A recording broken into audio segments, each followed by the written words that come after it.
Recording in progress.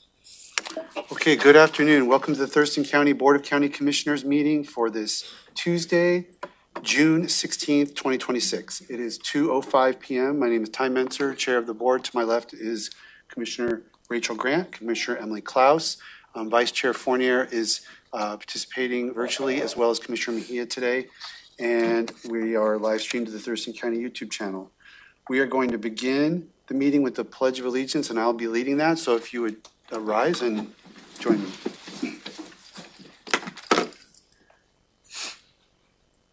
I pledge allegiance to the flag of the United States of America and to the republic for which it stands, one nation, under God, indivisible, with liberty and justice for all.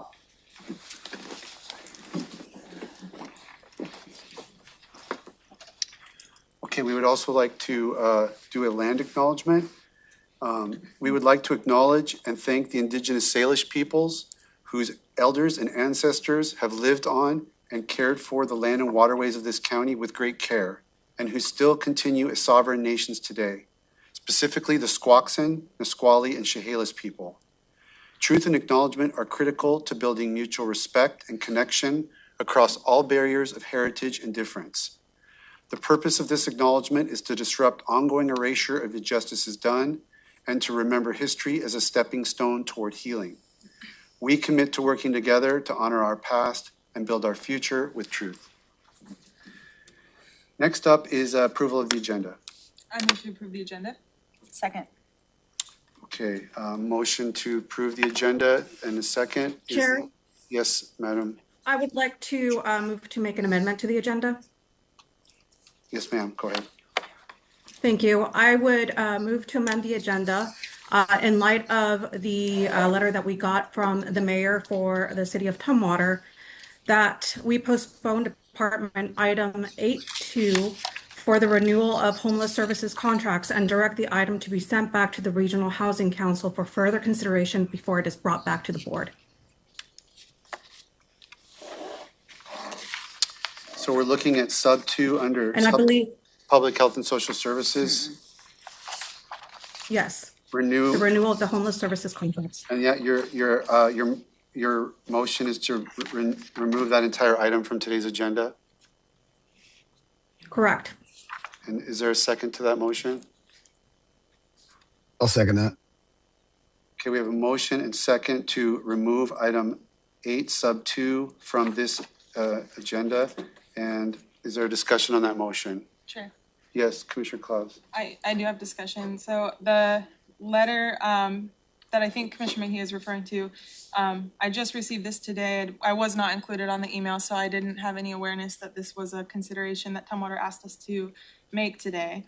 But with that said, I did have a chance to read it, and it sounds like they're requesting time to understand the funding sources, the allocation methodology, performance expectations, and long-term financial implications before moving forward.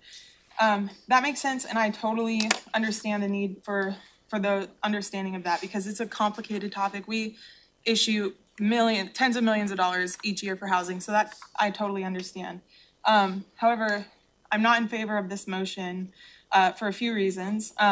For this particular item, the funding was actually approved in 2025, or the contracts were approved in 2025 on July 15th to approve contracts for homeless services for a total amount of about almost 15 million. These were actually 2-year awards with only 1 year of funding. Due to our funding situation, we decided to hold off unless we did have the funds for a second year. The second year of funding could be approved if funding was available and performance was satisfactory. This item also has information about the funding and where it comes from. It comes from Consolidated Homeless Grant, Housing and Essential Needs, or HIN, Eviction Prevention Rent Assistance, Emergency Housing Fund, Human Services Fund, HB 5386, and local home funds. The Office of Housing and Homeless Prevention notified the HASAB, the Homeless Services Advisory Board, that sufficient funding was projected to renew all contracts, and they even provided progress reports on each contract. the HASAB met on March 16th to make recommendations to provide the second year funding. And on April 22nd, where Tumwater's representative was present at the meeting and also participated in the vote, the HASAB staff liaison presented these recommendations, and the RHC unanimously recommends the recommendations to the Board of County Commissioners, which means the council member appointed to RHC from the city of Tumwater agreed to approve this. I also want to note that the fiscal year starts on July 1st, 2026, which means 17 organizations would be told that they don't get funding until we decide otherwise, because more information is needed. That is not only unethical, but it is a death sentence for many of our unhoused neighbors. And so I think that this request is completely out of line with the process.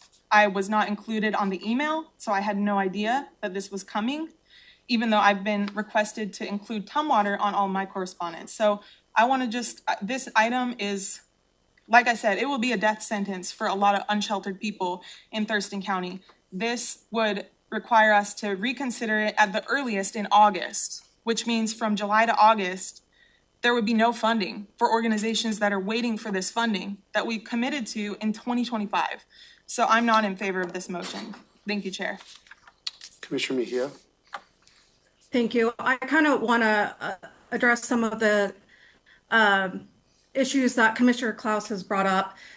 Yeah, the email was sent over to the county manager, and he forwarded it to all of us. And the ILA is very clear that this is why we have two formalizations, one in the Regional Housing Council, and then after that it comes in front of the board, because a jurisdiction is allowed to change their mind, including the county, which the county has taken this, before we've voted to return some items back to the Regional Housing Council. It is a jurisdiction's prerogative. I believe, and we do have the mayor present as well as the city manager here.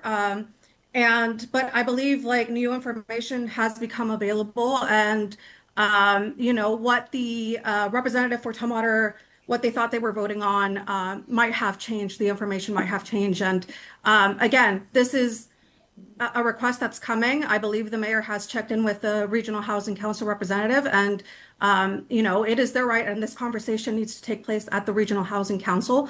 And so, I believe that the ILA is very clear on this. Commissioner Mejia, actually anyone on the board, would there be opposition to further discussion and a vote on this after the public comment? Because I think the city manager's here, the mayor of Tumwater's here. I don't know if you were planning, Mayor, to give public comment. City manager, so I think if the city manager could provide that, and then we could take up the issue. Is that acceptable? So I guess, I don't know if it's the right word, tabling this motion for two items. We'll do our presentation. We'll have public comment. Before we get to county manager's update, we would take up I guess we need an agenda approved though. Yeah, we have to have an agenda. Have to have an agenda. So the agenda would have to be approved as is, and then we could take up Commissioner Mejia's motion. Or we could vote on the motion. Or we could invite the city manager to speak now if we wanted. That's not regular, but we could. 6-1, half dozen of the other. Maybe that's the right way to do it. Since we're in the middle of debating this motion, Mr. Simmons, I know you're here, and I haven't seen anyone's email because I've been in meeting after meeting after meeting today. So I haven't read anyone's email, heard about this from the county manager.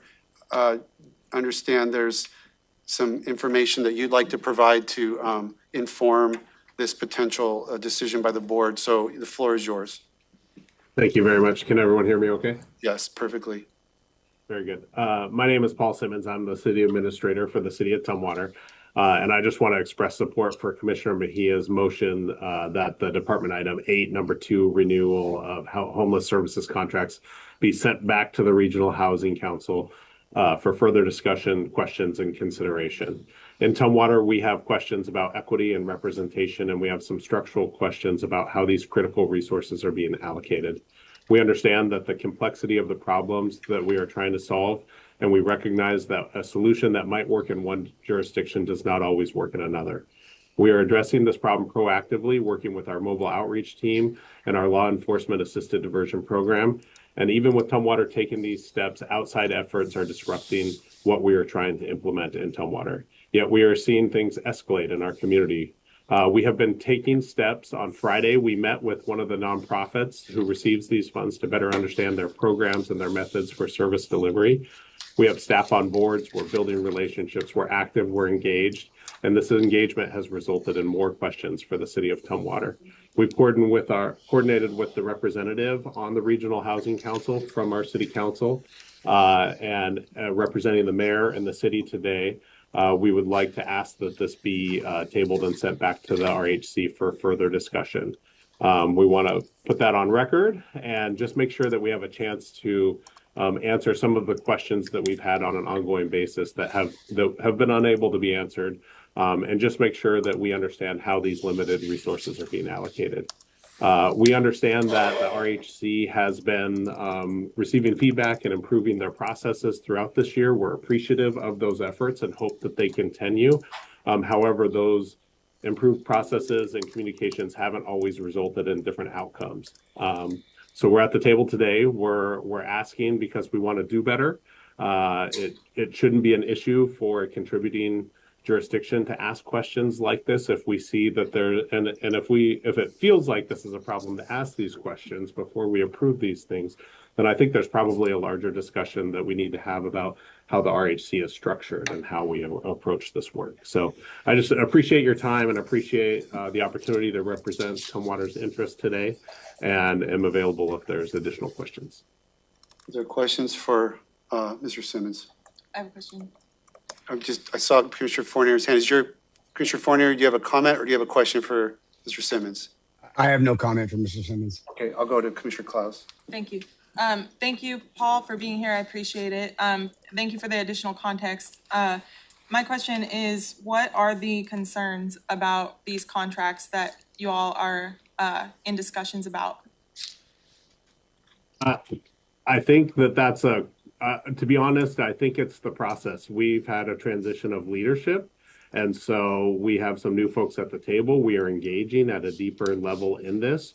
We've seen some methods of how funds are being allocated and how programs are being implemented, which has had results and impacts on Tumwater. And so we'd like to go back with the RHC and have further discussions. I think there's also questions about process and information. I believe our RHC member has been asking questions along the way, and I don't know if all of those have been answered to satisfaction as we continue to dig into it. So we think that's why this is the reason we have the RHC, is to dig into these issues with the subject matter experts, and that's what we're asking to do at this point, is to go back to that process and have those discussions.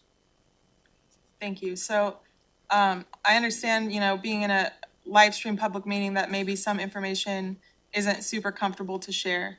But since this is a same day request, and with very little time to prepare, I am asking if there's any specific information you can share about a specific contract in this item that you have concerns about. Because process questions make a lot of sense, especially when there's turnover and there's new folks. And I appreciate Tumwater's engagement. I will say your new council member has been very engaged and has asked a lot of the right questions. So I have, a lot of props to her for her engagement. It's engagement we don't typically see. And I appreciate that. But having turnover, I think, does not necessarily mean it's appropriate to ask to pause funding. If this were earlier, like the fiscal year ends at the end of this month, and if it were earlier in the year, I wouldn't feel so strongly about this. But there are organizations that are waiting on this funding to hit July 1st. And if they don't have that answer, that's why I'm asking if there's specific contracts in here that you're concerned about, because I think, shouldn't be risking 17 different organizations and 49 different programs because we might have concerns about a couple. I probably share some of your concerns potentially. There are organizations in Thurston County that I also have some concerns with, so I think that's totally normal. But putting this many 49 programs in jeopardy over a couple concerns about process or maybe questions that need to be answered, I think is very dangerous. Our unhoused community members right now are facing extreme heat and lack of resources due to funding that's been reduced at the federal and state level significantly. So there's much less outreach happening. So this is a big problem. This is a big concern. So are you able to share any more specific information about a piece of this item that you might have concerns about that we could potentially discuss? Because, or is it all 49 programs? There's not a single program that I want to call out in this setting. I will say that we're not requesting to slow down item number 1, which I believe is some of the emergency funding that is addressing the immediate things. We're talking about the item number 2, which those are two very different, distinct things. The systems we have in place are not addressing the problems to our satisfaction in Tumwater, and we're seeing results of those things happening in Tumwater that we want to address through these programs. How the programs are being funded and allocated, again, as I shared in my comments, one solution that may work for one community doesn't work across the region. And so we would like to ask deeper questions and dive into how are these resources being allocated across the board rather than singling out one specific entity. Mayor Dolph is here and indicated you may want to add to that. Come on up to the podium if you would. Hi, everyone. Leanna Dolhoff. I currently serve as the mayor of Tumwater. Thank you, Commissioner Klaus. Appreciate the comments. Commissioner Grant, Menser, Mejia, and Fournier. So here's where I'm at is starting to serve on January 1, right? And Councilmember Megan Sullivan was appointed to the Regional Housing Council. And the questions that she has been asking, thank you for the feedback of Councilmember Sullivan, is getting tabulations, getting a table that shows the funds. So she's been getting piecemeal, right? Certain amount here, certain amount there. But when she's totaling it, it's not adding up and things look duplicative. And then how do we go deeper of what does that service look like in the city of Tumwater, right? So it's a regional housing council. We support the regional aspect of it. And how is Tumwater contributing to that? And what is coming to Tumwater? Right? So those are the questions. We do not want to hold anything up. And your points are valid, and I appreciate your points.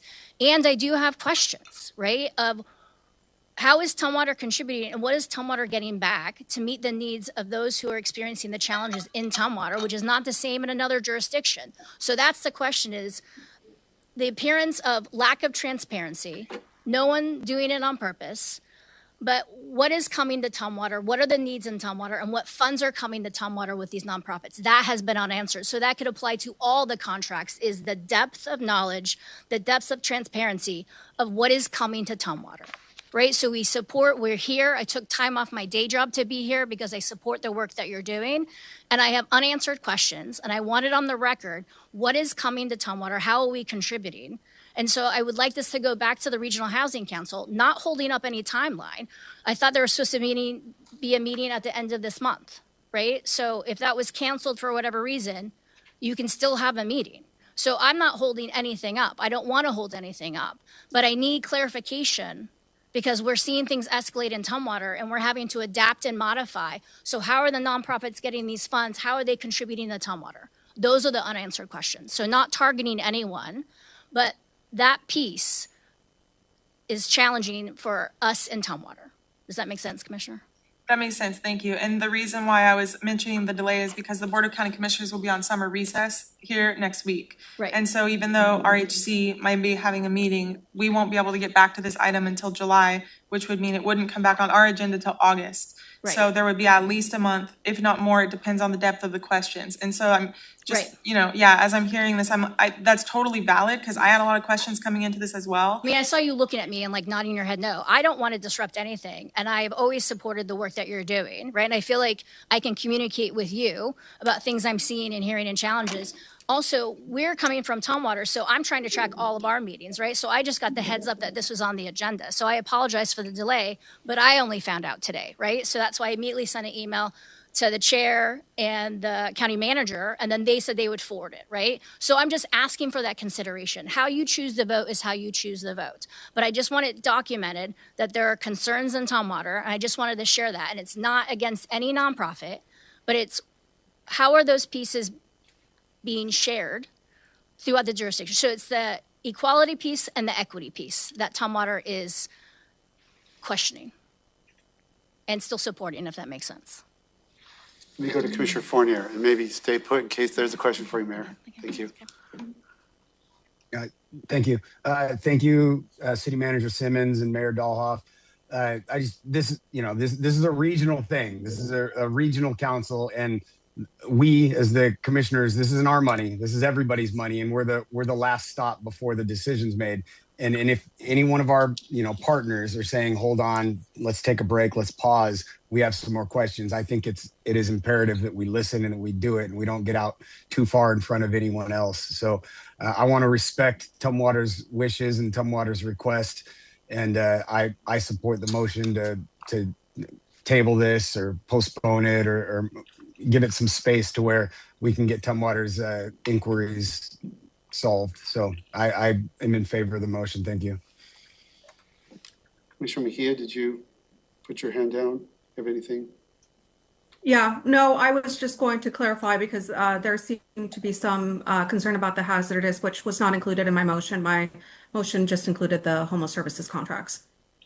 And just to clarify that element, and maybe I'll look to the county manager. I know we also have our public health director here, but when they were talking about the first piece and the second piece, the first piece says 2026 encampment resolution program amendments. That's the piece that relates to, if I remember from our agenda reviews, like hazardous weather related contracts. Yeah, so the Chair, there are actually two items that were mentioned in the mayor's original email to us. Item number 6, which is on the consent, 2026 cold and hazardous weather contracts. That's been clarified today that that's not what's being considered or was mentioned in Commissioner Mejia's motion. What we're looking at today for the discussion at hand is item number 8 under department items, subpoint 2, the homeless service contracts, which as has been mentioned, it's a contract with 17 nonprofits or 49 different contracts totaling the amount of 5.2, just under 5.3 million for 26-27 program year. Okay, thank you for that clarification. So 6 goes forward, and that's what was referred to by city manager. The item 2 is under department items, under 8, sub 2 is what we're talking about. And as I understood from Commissioner Klaus's comments, I think these are programs that the funding is to begin July 1st if we were to, they're kind of structured as July 1st forward, is that right? Second year, right? Yes. Yeah, I believe so. Yes. So I just want to understand the implication of making this, of approving this motion, if it were so approved, would be that Regional Housing Council we'd send it back, they'd meet at the end of this month? I believe Regional Housing Council's next meeting is in July. That's correct. We had a meeting earlier this month in June, partly because of some lack of availability from majority of folks on the RHC. As the mayor mentioned, that doesn't mean that the council couldn't call a special meeting to come together to talk about this. The next regular scheduled meeting is late July, I believe. And so if the council were to meet then we would look to try to turn this around quickly and get this on in August. Basically be the first commissioner meeting in August. Right. And so That's not my intention. So that's why I'm not telling you the options you have, but I don't want to delay, but also, how do we have that conversation? Knowing that people have other responsibilities and time off, but also we're elected, so we really don't get time off. My concern a little bit is, the timing, but also the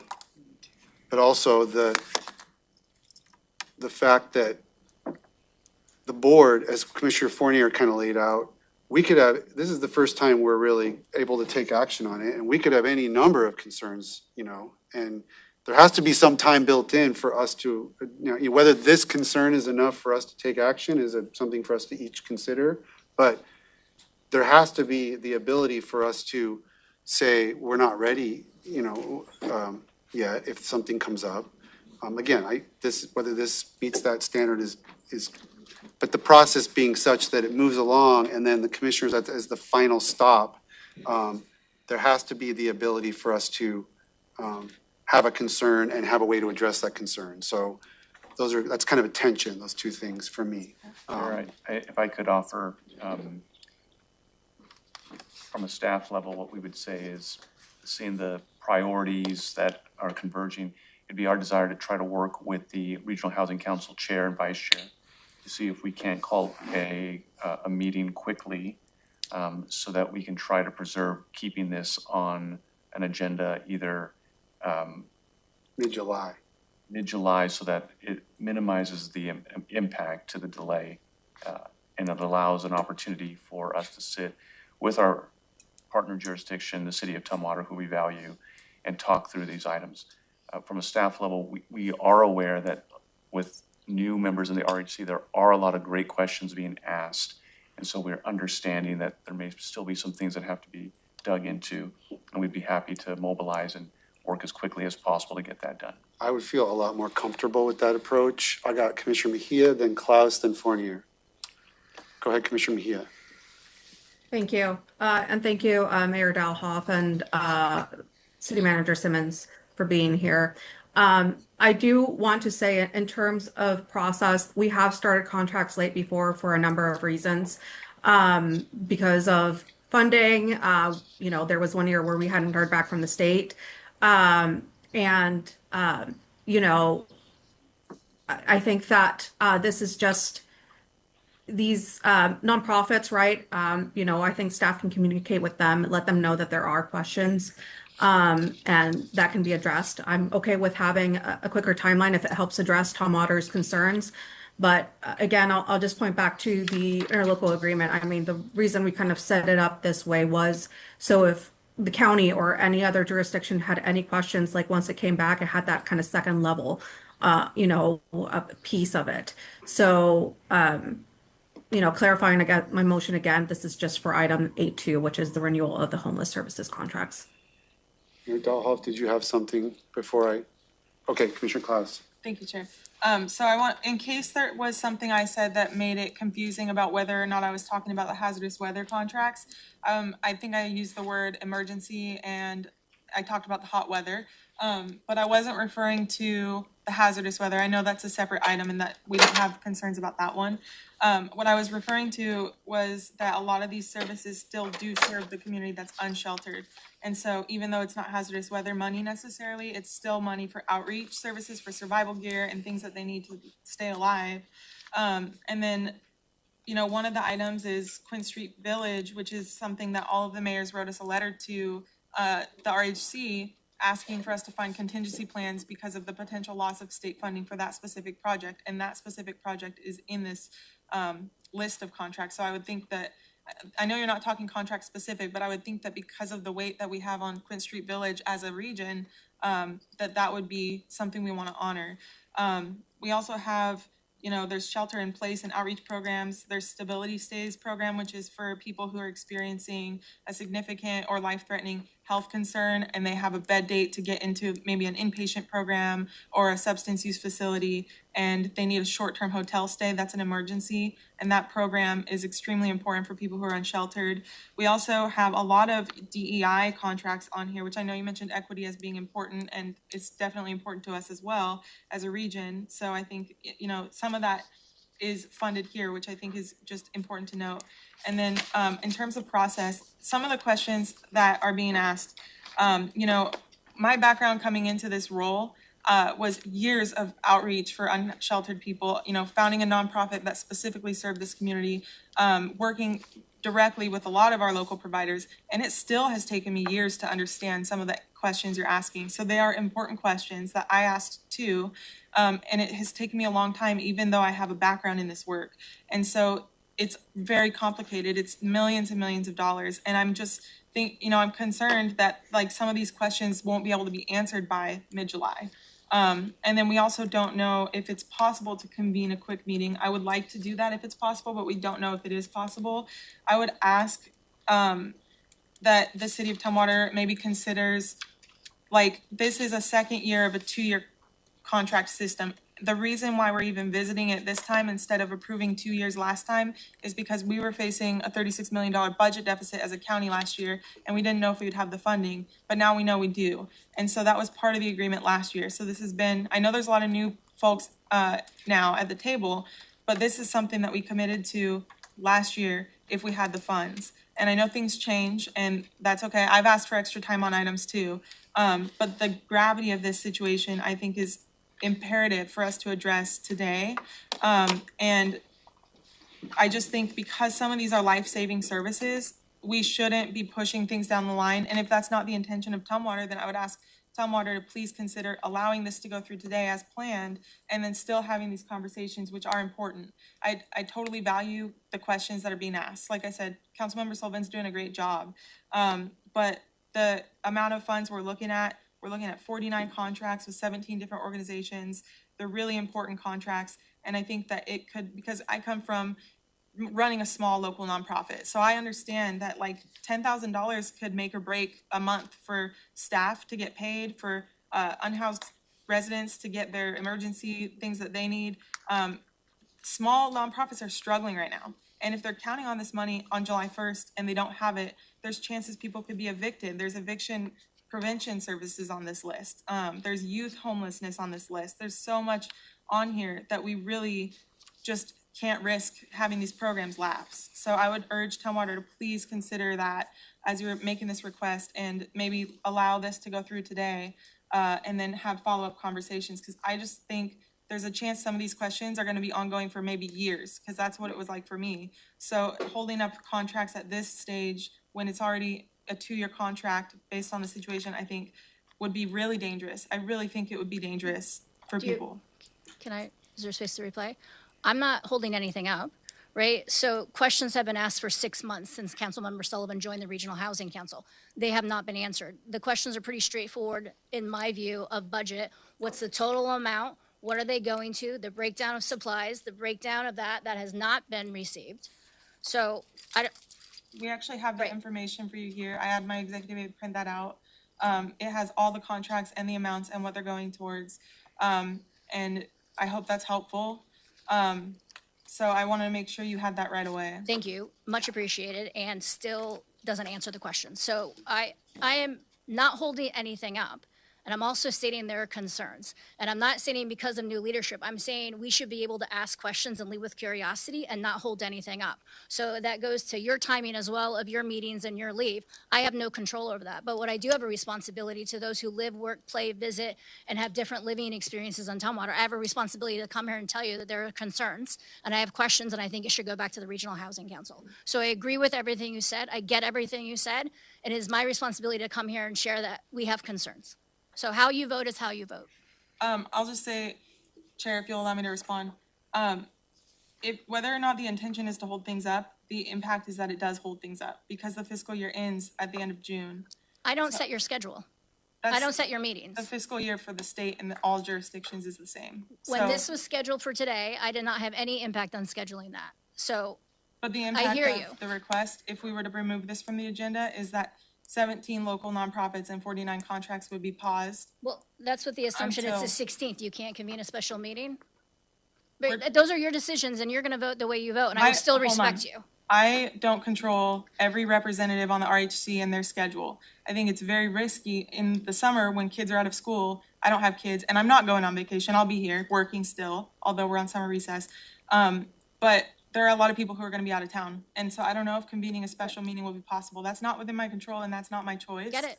But everything, that you're saying, the impact is very straightforward, that contracts won't, to me, the contracts won't receive their funding. That's not objective what I'm statement. requesting at all. That's objective. If this is removed from the agenda, Point of order, that's what will Chair. happen. Commissioner Mejia. Yeah, I feel like we're deviating from the matter at hand, and there is a motion on the table. We're still discussing the motion. yes, I mean, the back and forth has been respectful enough. I'm not interfering in it, but I think the point's been made. So let me go to Commissioner Fournier,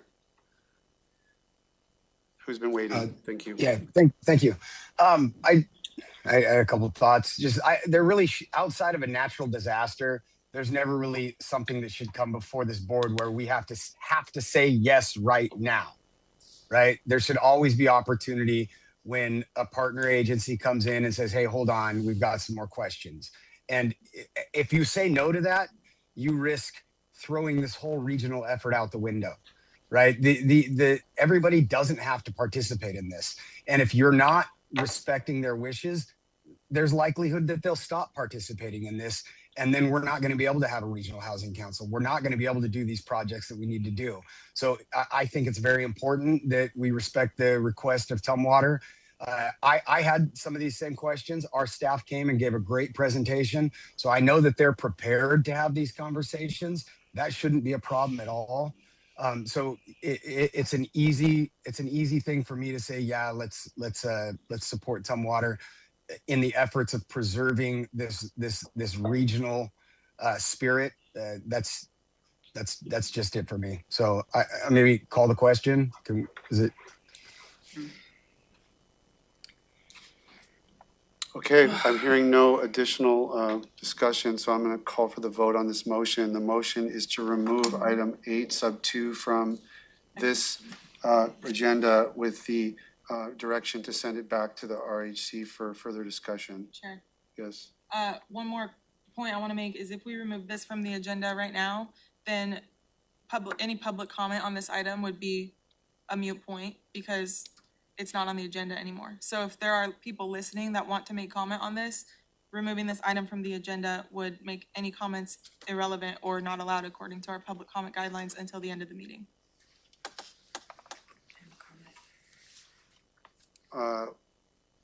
Okay, I mean, I'm not sure there is any, and if there were, I think I have the latitude to let, I mean, we deviate when people have a time constraint and can't stay to the end of the meeting, so I would extend that courtesy if there is any, but I guess your point, I understand your point. Commissioner Grant. Yeah, so I will jump in here. I also was in meetings with Ty, so this is all kind of, I'm just listening and deciding right here in this moment in time. I will say that as a person who, I'm concerned with pausing the contracts, and I say that with the knowledge of knowing that many of these small agencies and really do depend on the funding right up into the day. I at one point was a funder, and this is it can make or break things.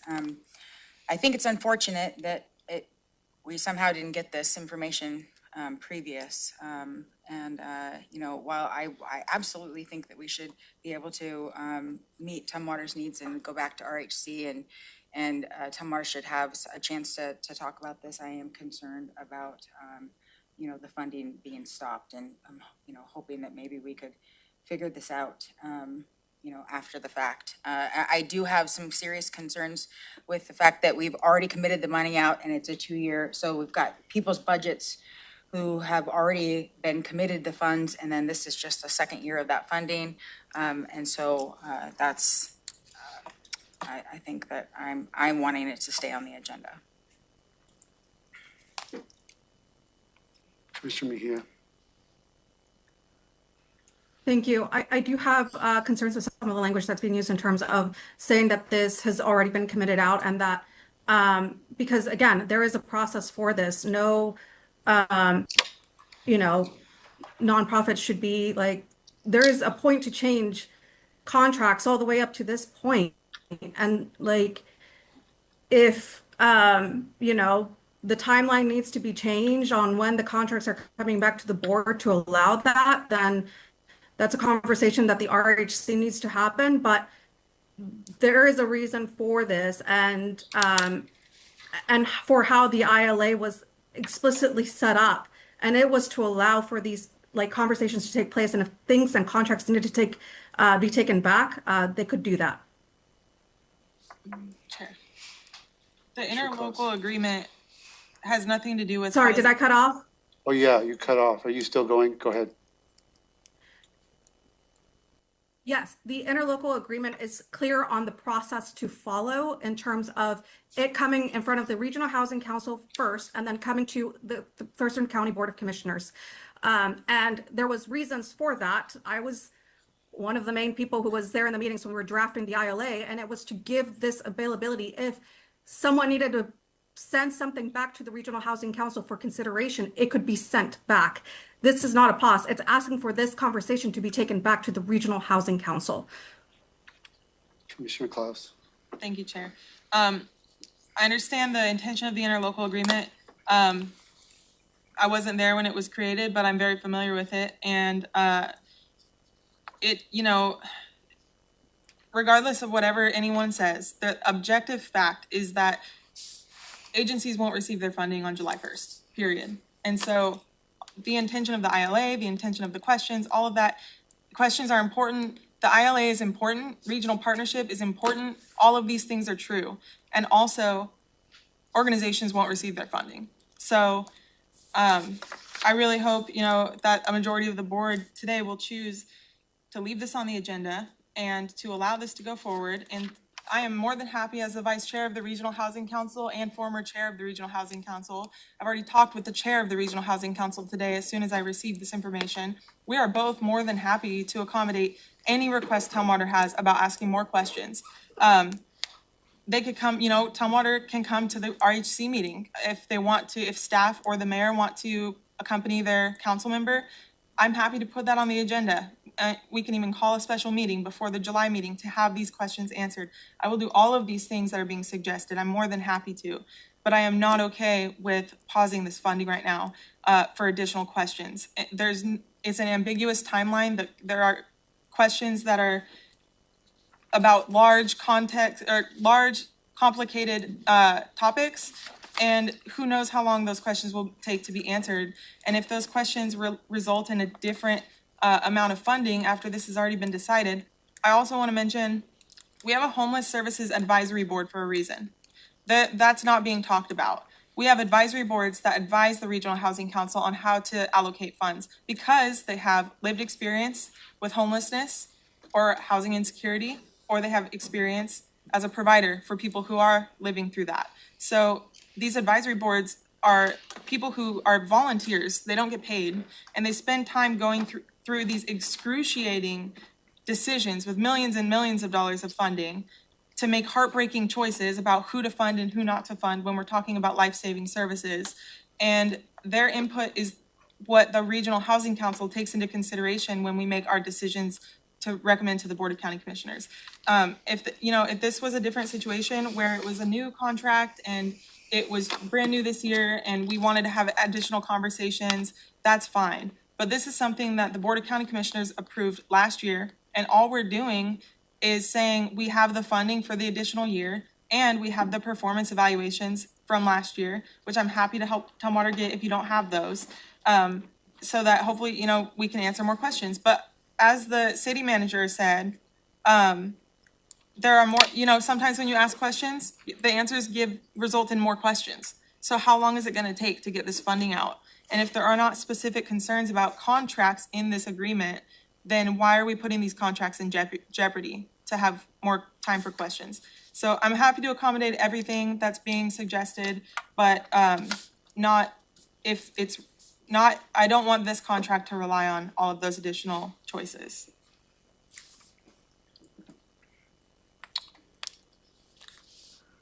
Commissioner Fournier.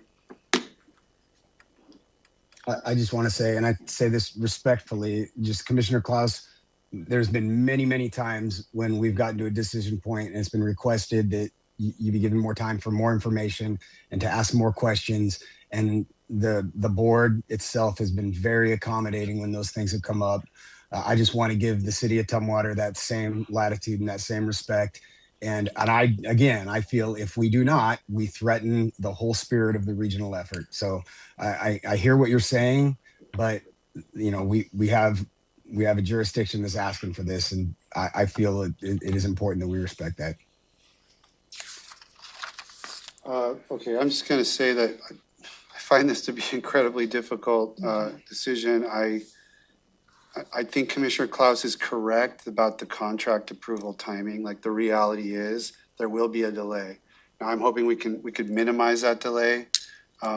We could make a motion to approve the funding at the next board meeting as granted, give them a chance to call a special meeting, kind of kept following up on what the mayor said.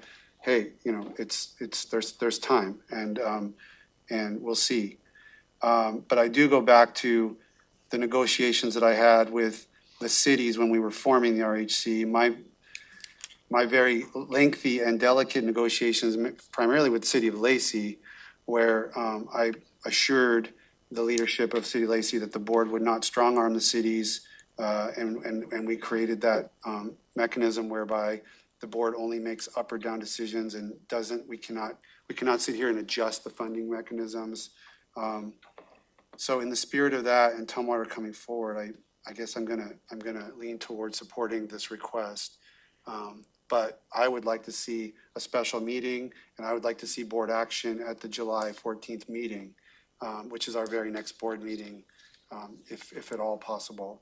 And if nothing's been accomplished between now and then, will be making a motion to just approve the funding at that time, unless there's some real progress and demonstrated specific need to go beyond that meeting with this approval of contracts. That's kind of where I'm at. I'd like to respond to that, Chair. Chair, if I may make one technical correction, I think you cited July 14th, and Yeah. our next meeting is July 21st. 21st, okay. Okay. Well, Yeah, that's go ahead. even worse. We are having record heat, so I just want to put on the record that the Board of County Commissioners is about to make the decision to pause almost $15 million of funding in the midst of record heat temperatures, funding being cut from the state and federal level, and people who are, outside on, in a life or death situation every day. This Board of County Commissioners, for the public, is getting ready to approve a motion to remove an item that 49 contracts rely on for life or death services, when we have the largest encampment in the state of Washington, right behind this building, full of people who are at risk of death every single day.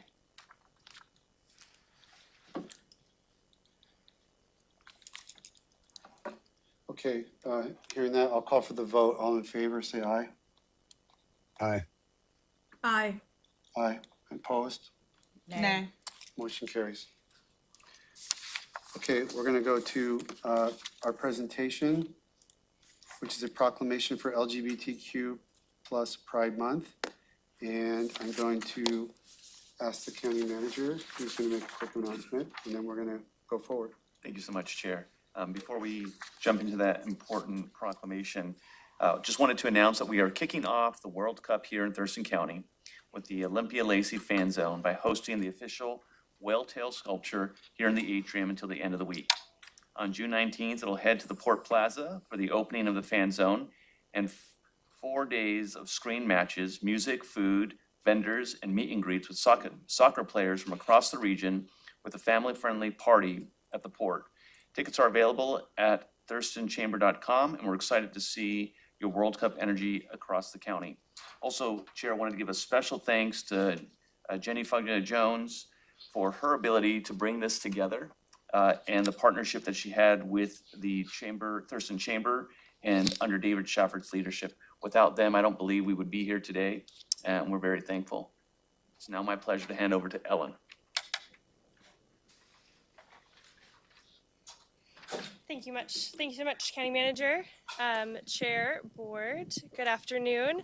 Happy Pride Month to one and all. That is our proclamation for today, and we have some speakers, so we'll get right into it. First, we would like to invite up Julianne Peckler, who is the head coach and board director for Cheer Tacoma.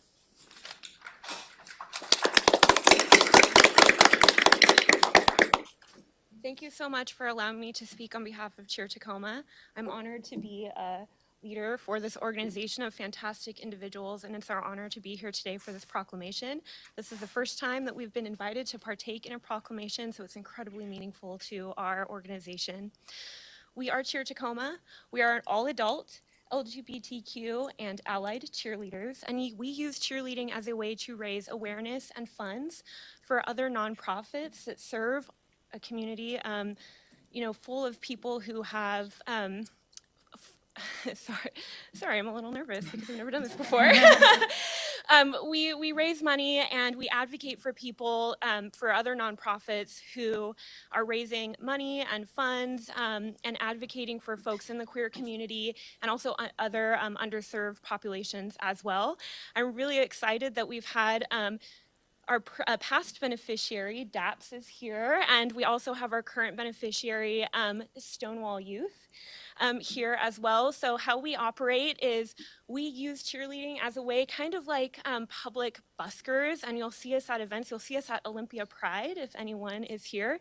And yep, yeah, we throw. You're gonna see a sample of what we do later. We're gonna throw each other around in the air, dance and cheer, and we get your attention, and then we talk about our beneficiary for the year, and we help get some donations in our buckets, which we then pass along. So we're all about amplifying impact. We know that we are living in a time where a lot of different kinds of voices are being amplified, and not all of those voices are supportive of queer individuals. I would like us to consider what cheerleading is and is about, and it's about rooting for your team. So I'm going to keep this very short, but I have an ask for everybody in Thurston County and everybody in this room today. We are cheerleaders, but you're our fans in our stands. So we would like to invite you to sit in our stands, not just this Pride season, but all year long, and find ways that you can cheer for our queer community, whether that means that you are vocally supportive, or you provide a safe place for your children when they come out, or for your friends or your coworkers. We invite you all to stand with us and to cheer with us and to sit in our stands, not just this Pride season, but all year long and going forward as well. Thank you.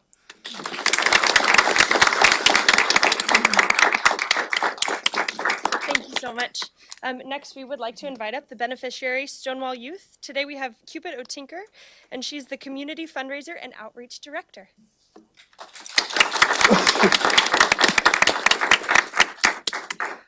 Hello, everyone. Thank you for having me speak. I'd like to say that Stonewall Youth is composed of a non-hierarchical collective of 10 co-directors. 2 of us are non-youth, but everyone else is a youth aged 25 or younger.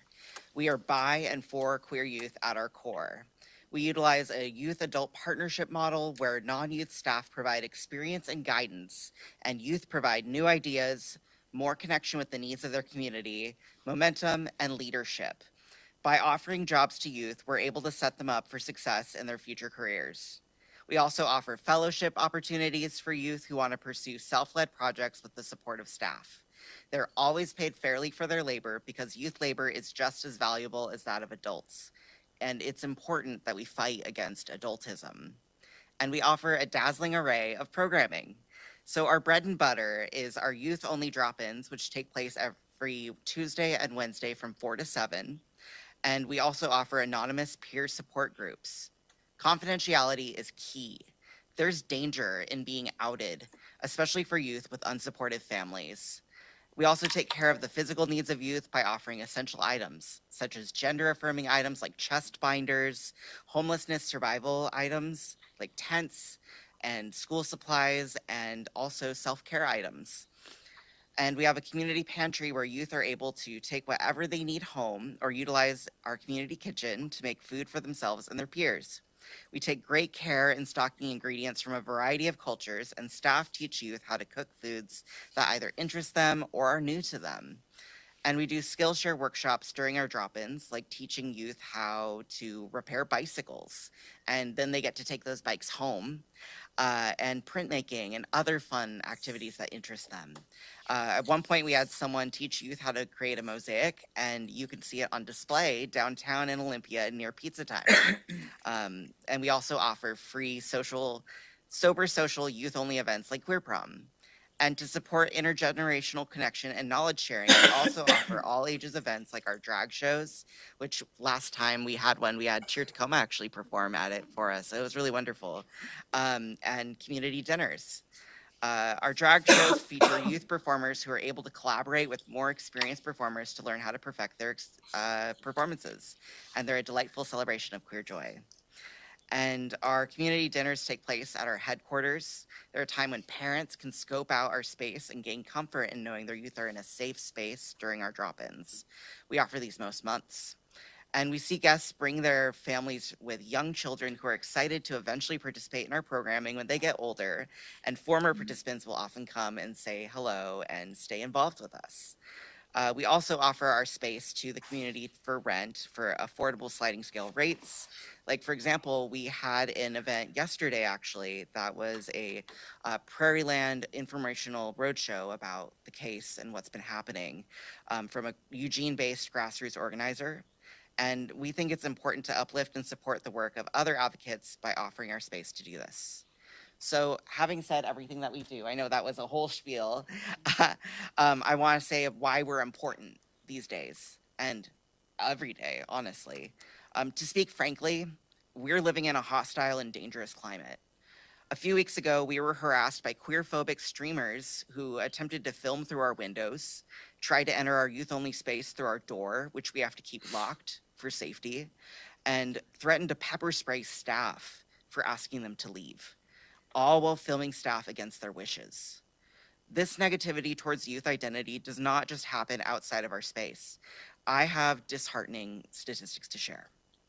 GLSEN's National School Climate Survey shows that most Washington queer students experienced anti-LGBTQ2S+ victimization at school. 64% never reported the incident to school staff. Of those who had, only 28% said it resulted in effective intervention. 48% experienced at least one form of anti-LGBTQ2S+ discrimination by school personnel. Queer youth experience higher school dropout rates than their non-queer peers, as well as higher rates of suicide, houselessness, and more. Rural youth, transgender and gender non-conforming youth, and LGBTQ2S+ youth of color are at the forefront of these injustices.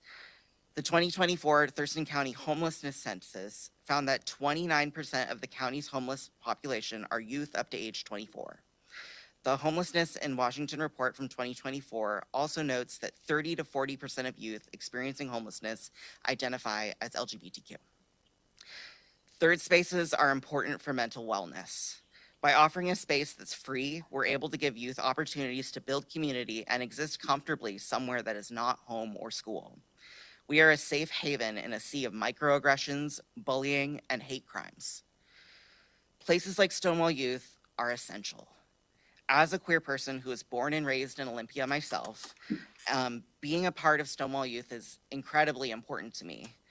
I can attest that every donation that we've received and all funding that we've received, like even from Thurston County, has been able to make a tangible difference in the lives of youth. And we are the only queer youth center serving Mason, Lewis, and Thurston counties.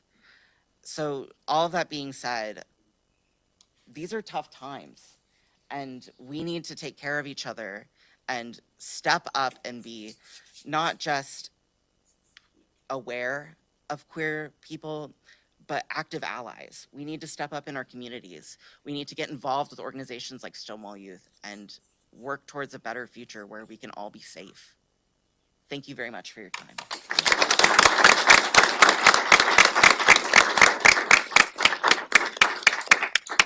Thank you, Cupid. Next, I would like to invite up Renee Randazzo, who is on the board of directors of Sound Mosaic, which is a queer choir here in Olympia.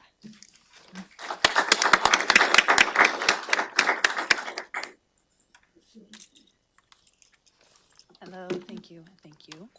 I'm here also with choir member Rosie, and I just want to let you all know that we exist. We are Sound Mosaic, the queer choir of Olympia. And this is our first year in operation. So our very first performances are coming up at Tumwater Pride and at Olympia Pride. We are a choir collectively collaborating to create a safe community space, celebrating queer and expansively identifying voices by making a mosaic of sound and harmony. We are actively centering the margins and finding hope and joy in what indeed are very difficult times. We are an open membership, non-audition based choir, so folks are all welcome. We are a nonprofit donation-based organization. We're community-led and self-directed, so we do not have one artistic director. We actually allow any choir members to direct songs if they feel inspired to do so. We are queer and gender affirming. We have non-traditional voicing, so we have 3 parts high, mid, and low, and we don't use like more classical terms for how voices are. Yeah, people choose where they want to sing. And we are also members of GALA, which is a national organization for gay and lesbian choirs. And we received a grant from them for a project that we're doing over the summer and into the fall. It's called Rainbow Ukes for Youths. So we will be gathering youth to have ukuleles, which we will be giving them. That's part of the grant funding. And they'll be decorating and painting their ukuleles, and then we'll have an intergenerational sort of a teaching and jam session. So we're really looking forward to putting that together, including a curriculum that we'll be able to offer back to GALA to be delivered to other communities across the nation. So we're doing okay for our first year, and I just am pleased for this opportunity to let you all know that we're here, and we hope you'll come see us at Pride. Thank you.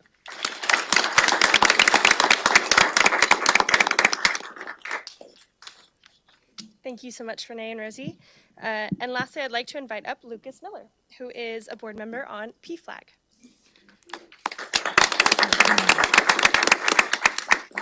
Good afternoon, everyone. Members of the commission, thank you very much for having us here today.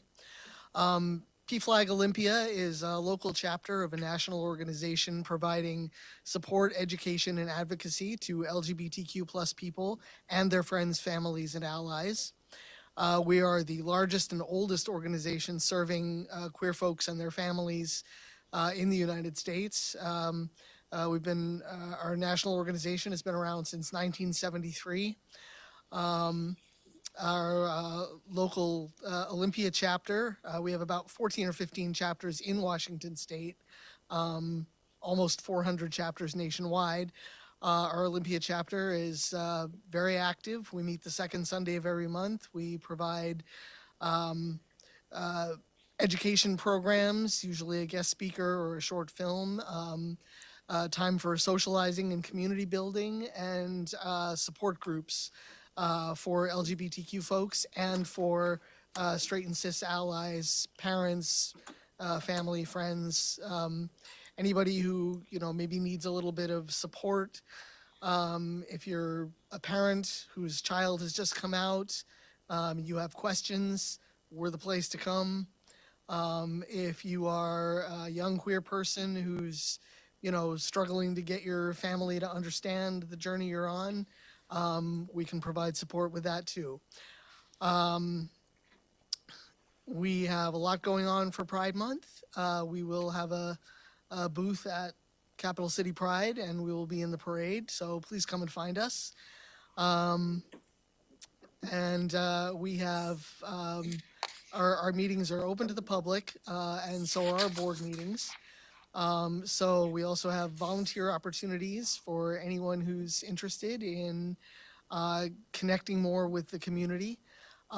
We have also recently joined the effort, along with several other organizations, to help provide support, community, and housing, healthcare, et cetera, for the many LGBTQ+ people, especially transgender people, who are moving into Washington now from red states that have, denied them everything from, life-saving, gender-affirming care to the right to have a driver's license with their proper gender marker on it.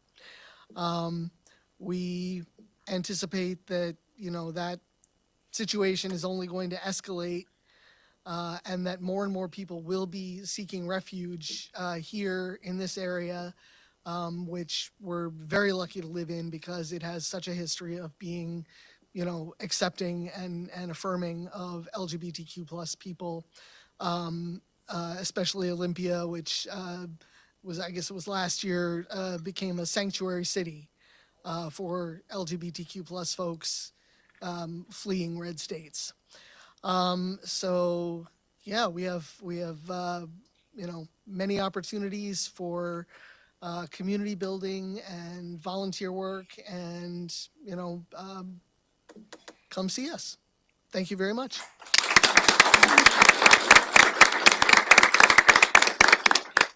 Thank you, Lucas. Since it's been noted, I would like to invite up Wild to share a little bit about Capital City Pride before we recess.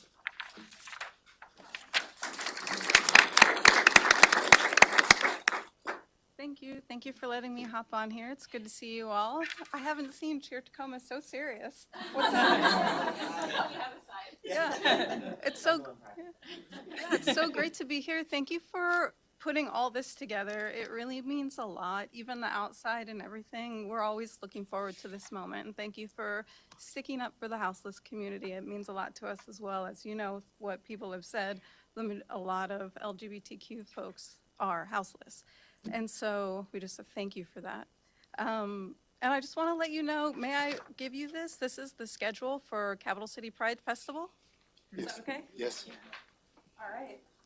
We'll get copies distributed. Thank you. Yeah, no problem.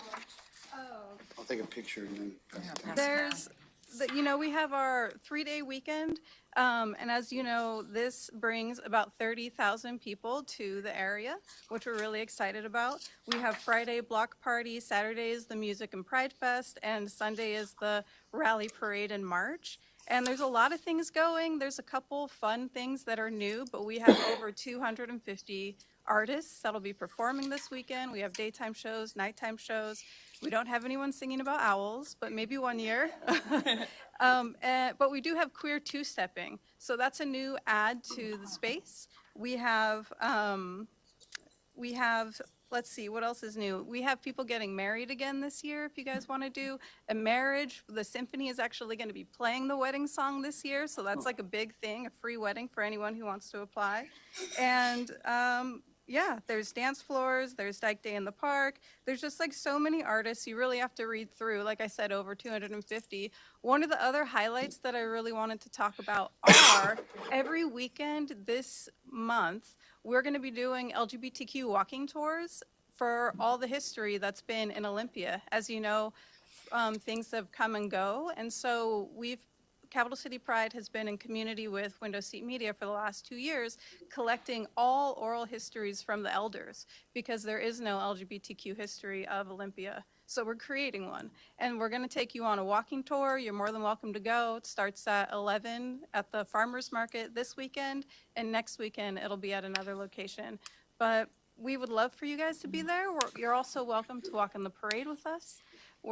Everyone's welcome. Cheer Tacoma will be there. So will all these lovely humans. So thank you so much, and we appreciate the moment here spent with you. All right, thank you.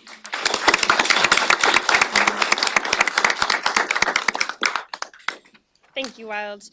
We do have other organizations here I just want to acknowledge. We have Diversity Alliance of Puget Sound, or DAPS. We have the New Boys Club. And we have Pizza Clatch. So board, I will turn it back over to you to read the proclamation. Recess, as you've heard, Cheer Tacoma, very excited. We'll do a little presentation for us and take some quick photos, 15 minutes. Yep, we'll go to the Commissioner Klaus, going to read the proclamation, and then I'll mark a time for recess. Thank you, Chair. Yep. I want to say before this real quick, I know we're way over time. I was a Pizza Clatch kid. I appreciate you all for being here. As an openly queer elected official here in Thurston County, I really appreciate the opportunity to not only interact with these amazing communities, but also to read the proclamation today. So thank you, Chair, for letting me read this. So LGBTQ+ Pride Month. Whereas every year during the month of June, communities across the nation and around the world celebrate Pride Month to honor the history, resilience, and contributions of the LGBTQ+ community. And whereas Pride Month commemorates the 1969 Stonewall Uprising in New York City, a pivotal moment in LGBTQ+ history of fighting for rights, dignity, and equality. And whereas Thurston County recognizes that many LGBTQ individuals continue to face discrimination, barriers to opportunity, and disparities that affect their health, safety, and economic security. And whereas we affirm that love is love, that diversity is strength, and that all people, regardless of sexual orientation, gender identity, or gender expression, deserve to live life free from fear and with full access to opportunity and belonging. And whereas lesbian, gay, bisexual, transgender, queer, and other LGBTQ+ individuals have made significant contributions to our county, state, and Thurston County. And whereas Pride Month provides an opportunity to celebrate the resilience, achievements, and contributions of LGBTQ+ individuals while reaffirming our commitment to equal rights and an inclusive community. Now therefore, be it resolved, the the Board of Thurston County Commissioners hereby proclaims June 2026 as LGBTQ+ Pride Month in Thurston County.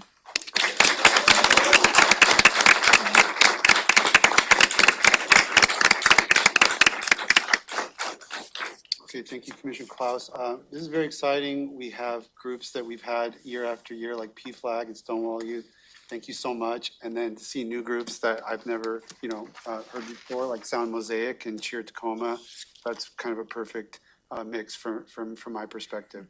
So it's 3:14. We'll take about a 15-minute Chair? recess. Yes, Commissioner Mejia. Thank you. I tried to raise my hand right after the proclamation. Sorry, but, you're small up there on my screen. No worries. I'm sorry I could not be there today for all the groups. Definitely my heart is with you. And then Cheer Tacoma, I know I've seen you at Pride before, so I'm sorry I'm missing the performance there, and I know it's going to be great. And yeah, thank you all for being there today. Okay, so we'll be in recess till 3:15, or sorry, 3:30.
It's 3:34. We're back on the record in County Commissioners meeting for June 16th.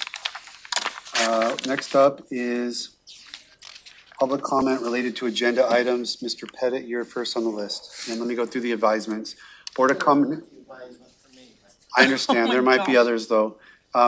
Commissioners, welcome comments from the public. There are guidelines governing such comments. When called, introduce yourself in the area of the county in which you reside. State the agenda item you're speaking to. Address the board, not audience or staff. Silence your cell phones. The board does not directly respond to public comment, but the county manager may follow up with specific items. Speakers have 3 minutes to address the board. Time cannot be donated to other speakers. Be respectful. Board reserves the right to restrict a person's opportunity to address the meeting for good cause. No comments that are commercial in nature, such as promotion of a for-profit business. Withhold remarks about pending land use permits or similar matters that could eventually come before the board on appeal. And written materials may be provided, that are provided to the county may be considered public records and subject to release upon request pursuant to the Public Records Act. Mr. Pettit, you're up.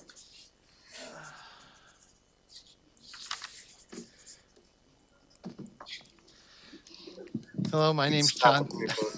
Closing stack of paper there. You know I love symbolic things, right? Okay, well, I'm John Pettit from East Olympia area. The symbolic part I'm talking about is in fact about the agenda, okay? The point of what I'm making about the agenda is, you see this large pile here? This is about 1.5 reams of paper.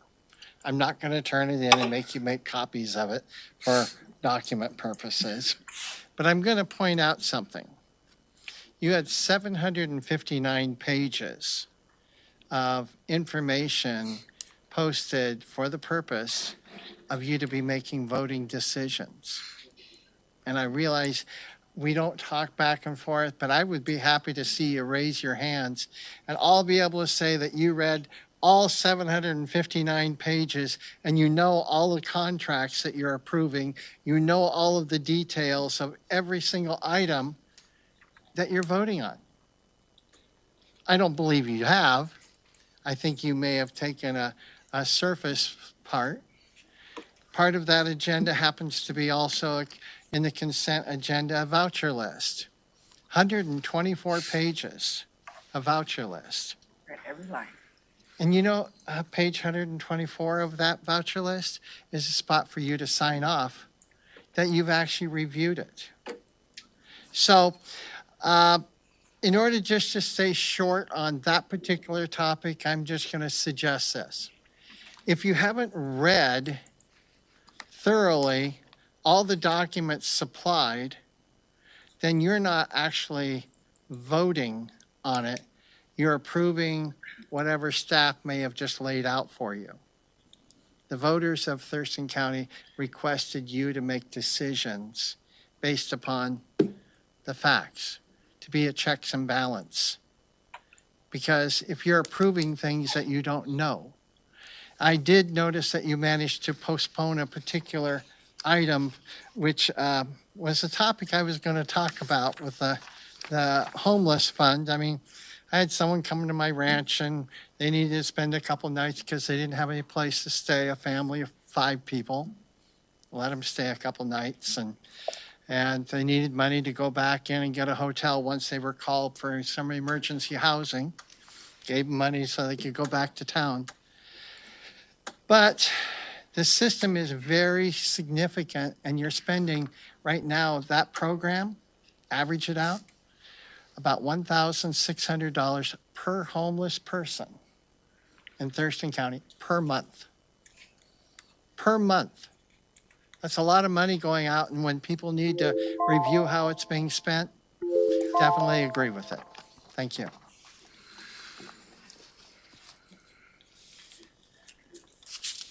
Anyone else that didn't get a chance to sign up in the boardroom for public comment related to agenda items? Anyone online? I don't think that's all folks from our staff. So we will, is there anyone for public comment online? No. Yes. Yes, okay. Ms. Barrientos. Hi.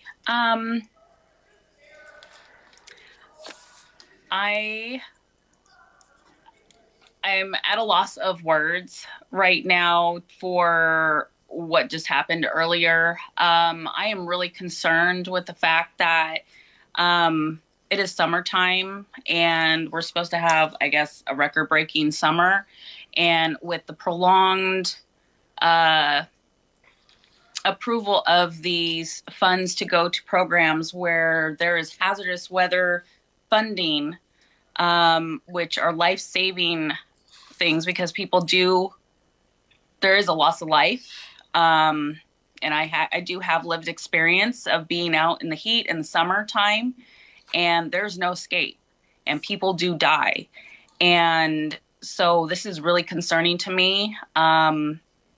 All the constituents of the county that are unhoused, I am in great fear for their lives, and this needs to be taken care of like quickly. I didn't really prepare anything prior to this. I just kind of jumped on and I didn't even know what was on the agenda, but this is just very greatly concerning. And if any of those who are on the Regional Housing Council, as I do sit on the Regional Housing Council as a panelist, I'm also the chair of the Lived Experience Housing Steering Committee.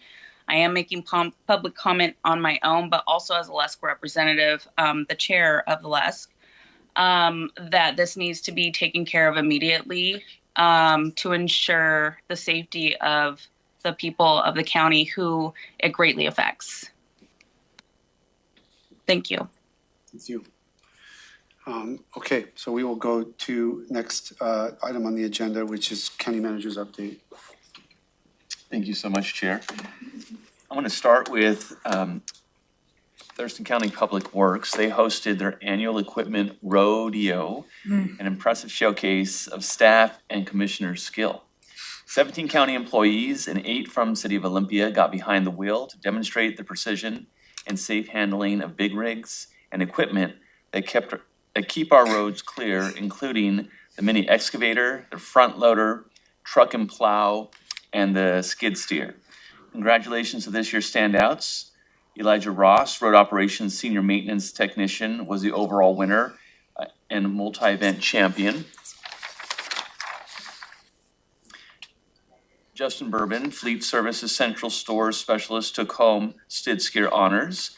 And Road Operations Assistant Maintenance Technician Blake Wendler won the front loader event just 3 days after starting with the county. Very impressive. All 3 are headed to the State American Public Works Association's Fall Conference. Commissioners Wayne Fournier, Carolina Mejia, Emily Klaus, and Rachel Grant showed up to support the skilled crew who maintain the county's infrastructure and showed off some of their own skills. We have some pictures of them. We want to also highlight the County Resource Hub has just kicked off a month-long donation drive. It runs from now through July 15th. People can drop off items from 11 a.m. to 3 p.m. Monday through Friday at the Resource Hub located at 929 Lake Ridge Drive Southwest in Olympia. The drive is open to the public and we've invited staff to participate too. It's a simple way for all of us to help our neighbors with some much needed items, including self-staple meals and travel-sized personal care items, the kind of things that offer immediate support. The list of items we're accepting is on the county's website at thurstoncountywa.gov. Just search Resource Hub.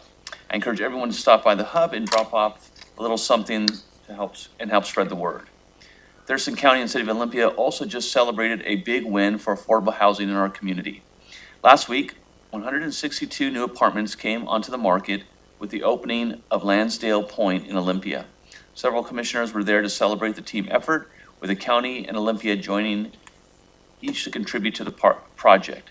These homes serve low-income households earning below 60% of the area's median income and including a mix of 1 to 4 bedroom apartments with units for large families and for residents with disabilities. Kudos to the commissioners and the Public Health and Social Services team who helped steward these projects to completion. That's all I have, Chair. Thank you. Chris.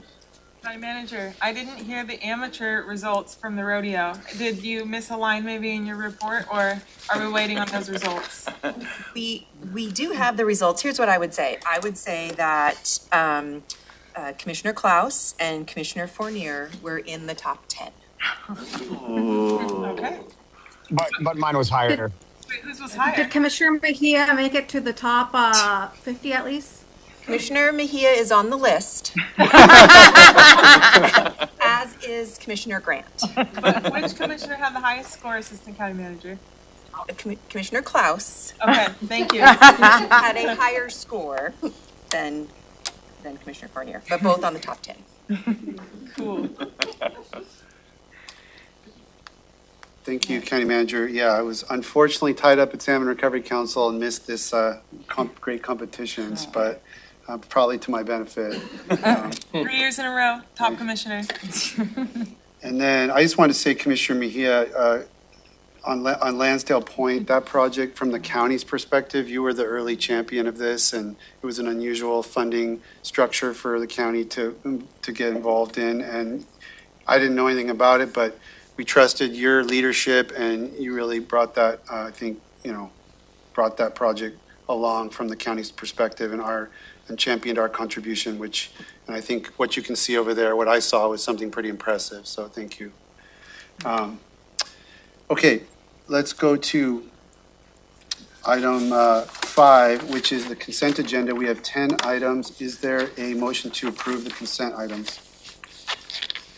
I move to approve the consent items.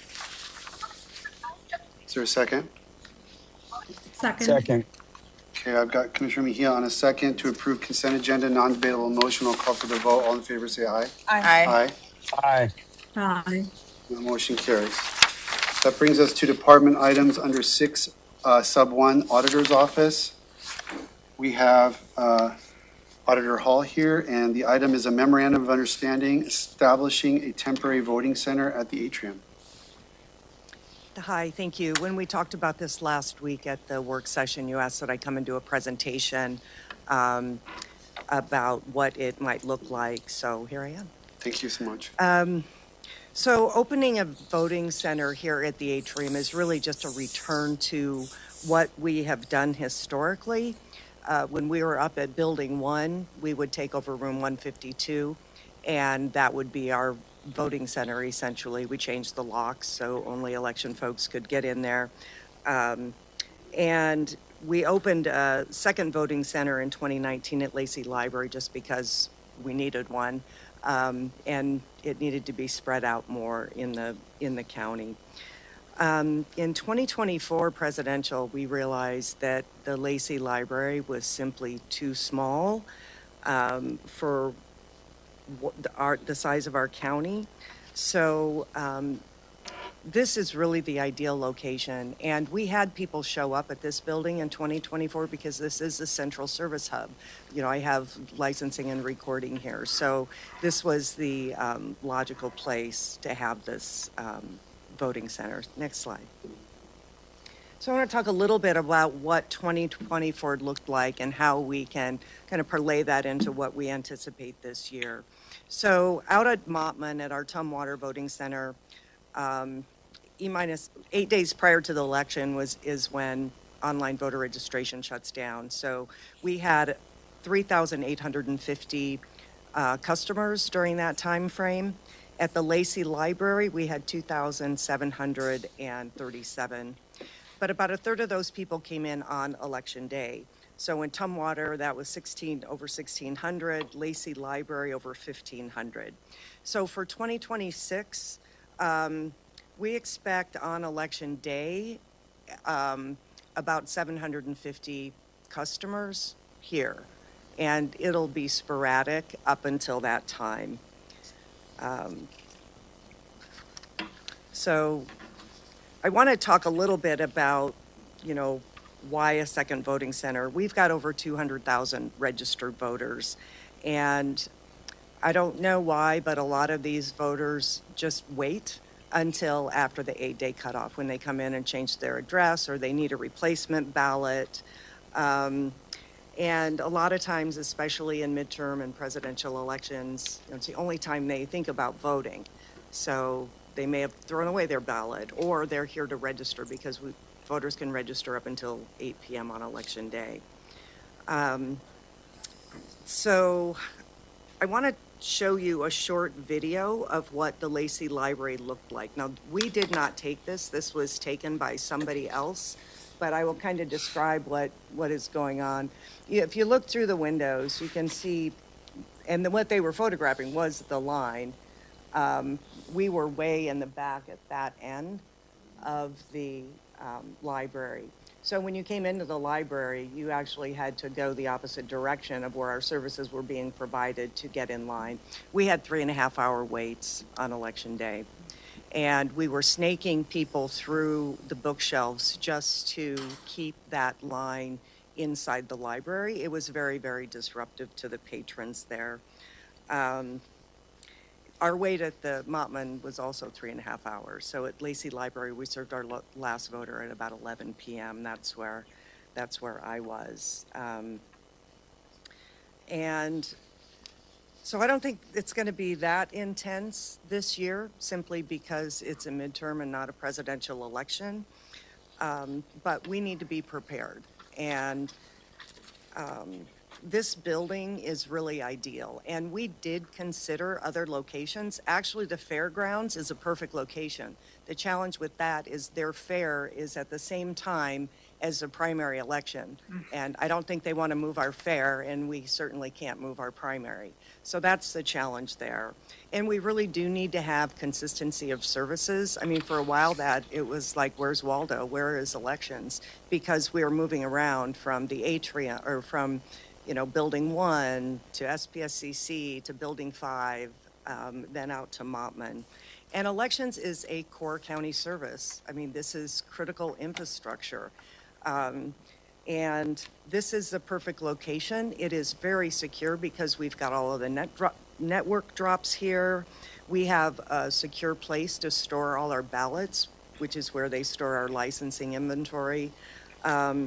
But we did look at other space, and just to give you an idea of what it cost us at SPSCC, Recording in progress. It was over. All right, good morning. Welcome to the Thurston County Board of County I don't even Commissioners know what Board it Work is. Session for Wednesday, June 3rd, 2026. It's Yeah. 10:06 a.m. So anyway, Yeah. there we go. Commissioner Fournier, Will you you're go not tell on mute. Davina her dinner? Commissioner Fournier, we need to mute. Thank you. I'm not sure what happened there, but okay. Anyway, at SPSCC, we spent over $80,000 just on the facility. So it is expensive. We thought of the Menonart Center. Fairgrounds wasn't available. We thought about the Lacey Community Center. But to create a secure network and create the security, not to mention the rental on the space, is just really cost prohibitive. We probably would have hired 24-hour sheriff deputies because it's not really that secure of a facility. So this is a great location, so I appreciate your cooperation in letting us use this. We are trying to make it as painless as possible, I promise you. So I want to talk a little bit about traffic flow.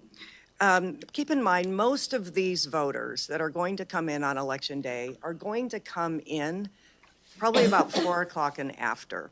There'll be a steady stream throughout the day, but history tends to repeat itself, and most people come either after work.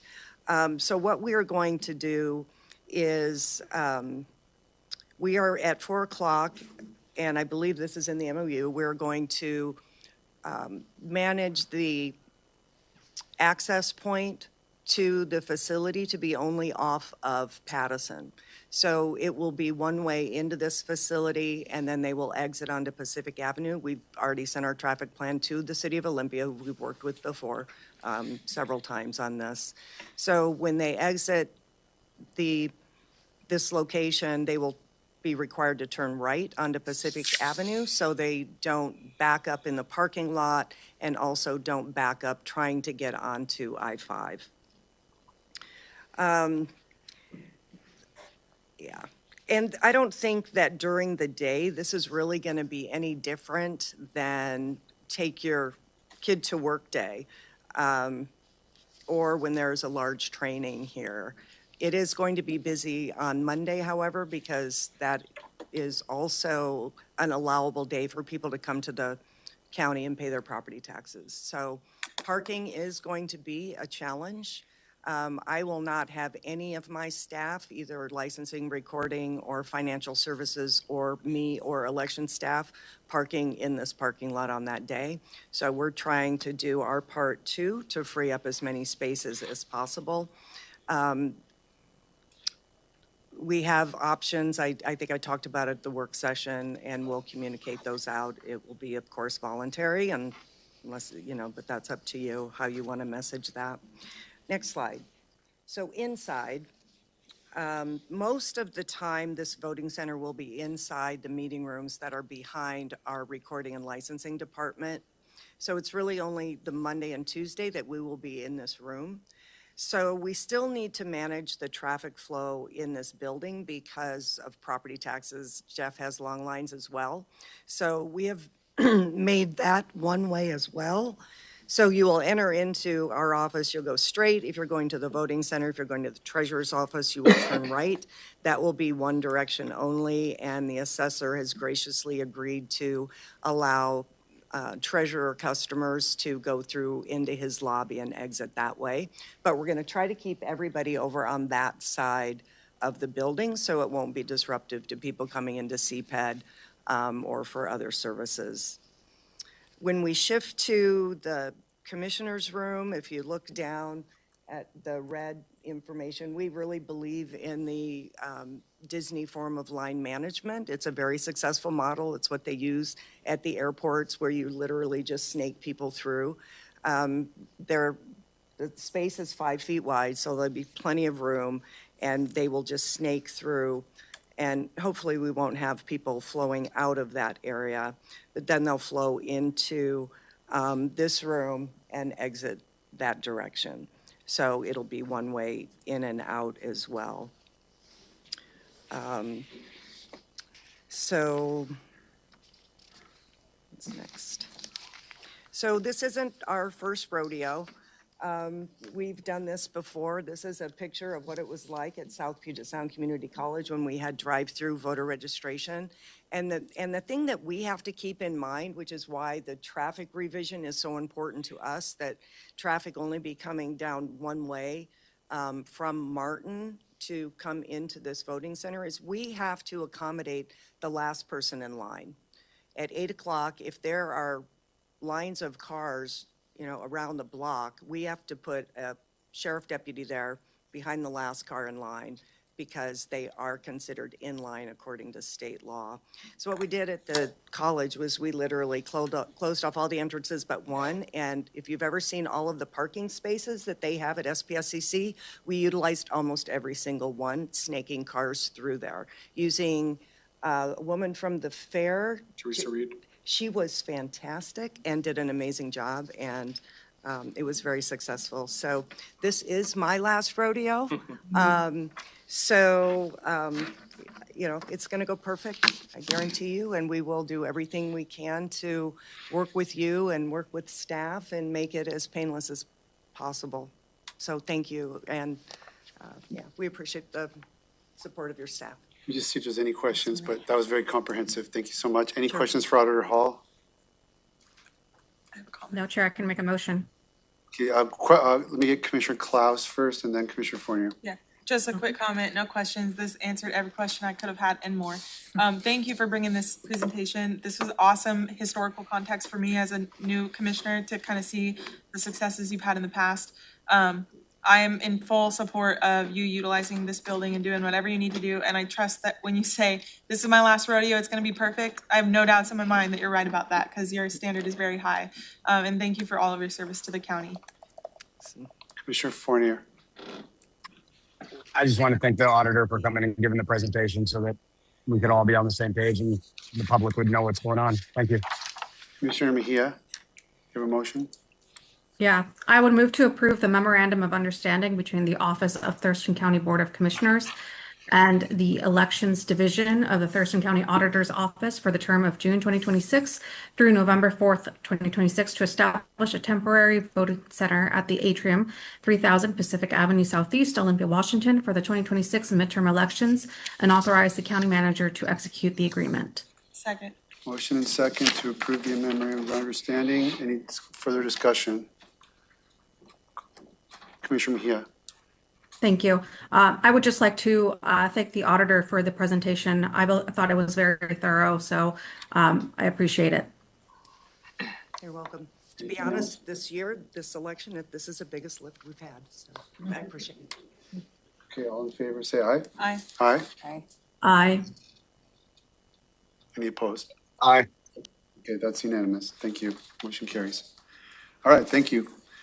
Next item is item 7.1, Community Planning, Economic Development, Ordinance for Moratorium on Detention Facilities. And we have Director Arai. Good afternoon, Commissioners.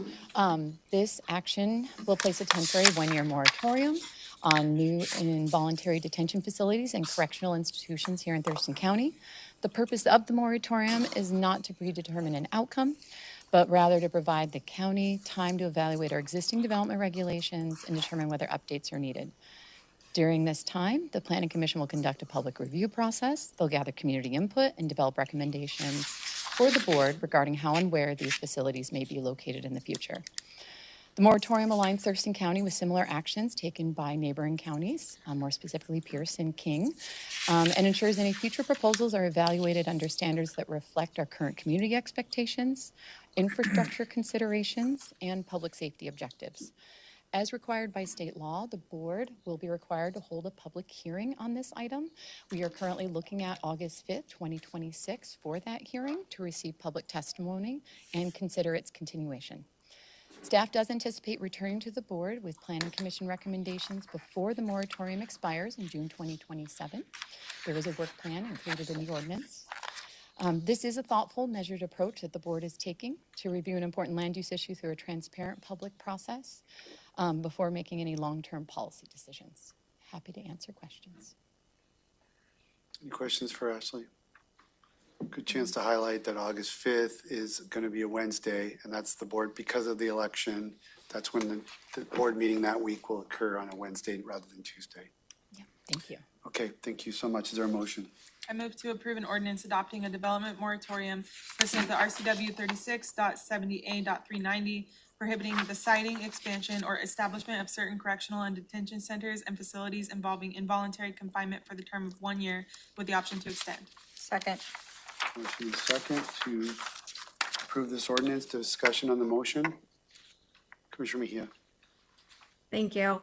I want to thank the board, and I also want to thank staff for this.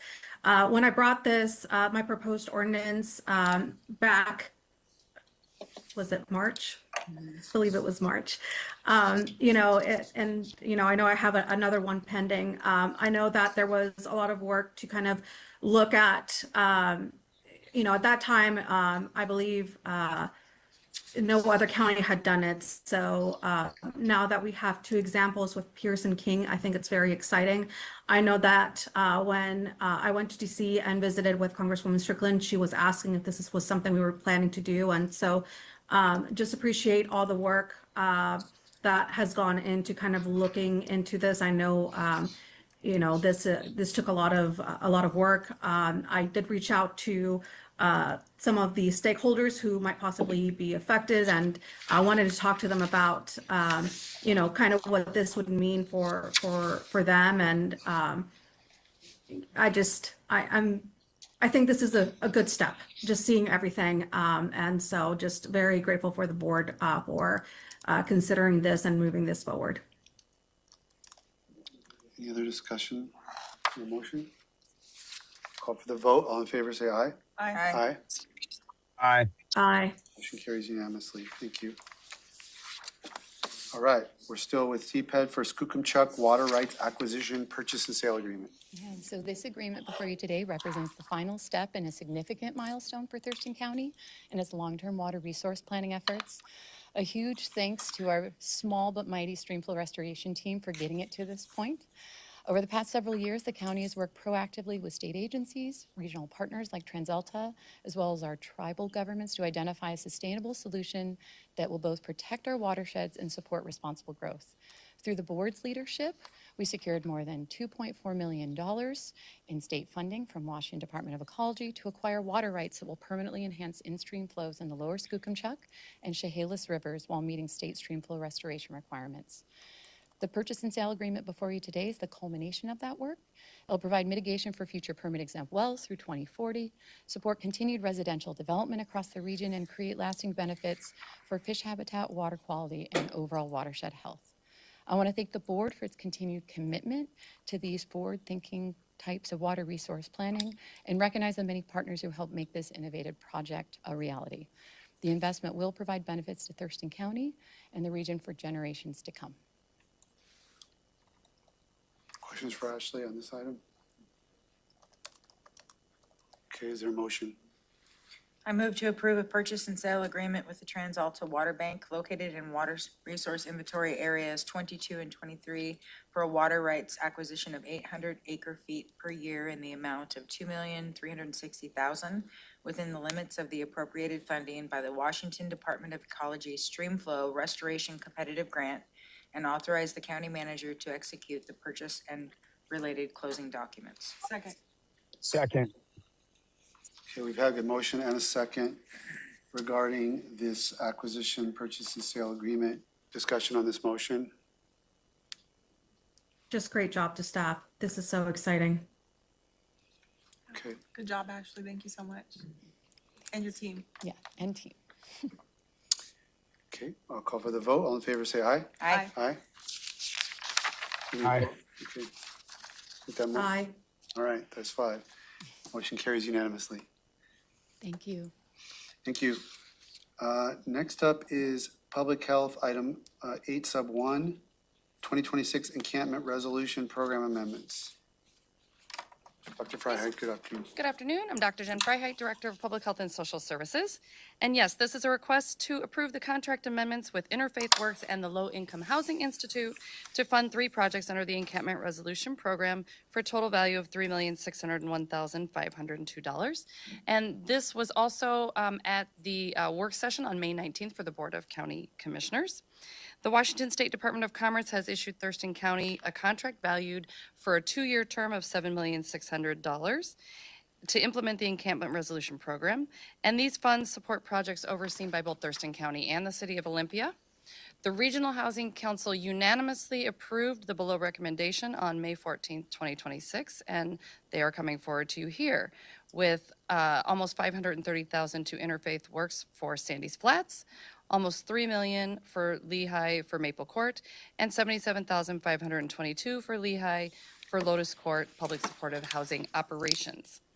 The Regional Housing Council also recommended that City of Olympia receive ERP funding for operations of the Franz Anderson Tiny Home Village, City of Olympia Outreach Team, and administration. A balance remains of $290,815 and is unallocated as the Regional Housing Council will consider options for the best use of these remaining funds, which must be spent by June 30th of 2027. And the period of performance for this contract is from July 1, 2026 through June 30th of 2027. I'm happy to answer any questions for you. Questions for Dr. Freiheit? Is there a motion? Move to approve the contract amendments with Interfaith Works and the Low Income Housing Institute to fund 3 projects under the Encampment Resolution Program for a total value of $3,601,502 and authorize the Director of Public Health and Social Services to execute the amendments and any future amendments that do not exceed 10%. Second. Second. Got a second from Commissioner Grant on item 8.1, Encampment Resolution Program Amendments. Discussion on the motion. Hearing none, I'll call for the vote. All in favor, say aye. Aye. Aye. Aye. Motion carries. Thank you. Thank you. Next up is a Public Works item, contract award for 183rd Avenue Southwest, US 12 to Sergeant Road Southwest, Phase 1. Good afternoon, Matt. Good afternoon, Matt Usman, County Engineer. Public Works is requesting the Board of County Commissioners award the contract for the 183rd Avenue project between US 12 and Sergeant Road to active construction of Puyallup, Washington in the amount of $2,075,000.75. Let me try that again. $2,075,075. I'm an engineer or something. On May 21st, 2026, a total of 7 bids were received in response to a call for sealed bids. The pavement condition of the section of 183rd is beyond the repair of any preservation treatment and must be completely rebuilt. The proposed project includes a single travel lane in each direction with 5-foot shoulders. Other improvements include guardrail installation to mitigate steep slopes and stormwater improvements. To accommodate roadway widening, stormwater facilities, and utility relocations, it's necessary that 63 trees will be removed from the county right-of-way. 20 of these are oak trees, which will be mitigated at a ratio of 3-to-1, as conditioned by the hearings examiner, resulting in 60 tree plantings within the project limits. Public Works received a grant of $2.2 million from the County Road Administration Board, and the remaining costs will be funded through a combination of county funds, including the road fund, transportation impact fees, and storm and surface water utility funds. Public outreach elements of this project include a public open house regarding project impacts, meetings with adjacent property owners, a project webpage, and social media. There's also numerous notifications that went out to the public via postcards, websites, public newspaper in regards to the SEPA process, as well as the public hearing that was associated with the SEPA process as well. I'd be happy to answer any questions. Questions for Matt? Is there a motion?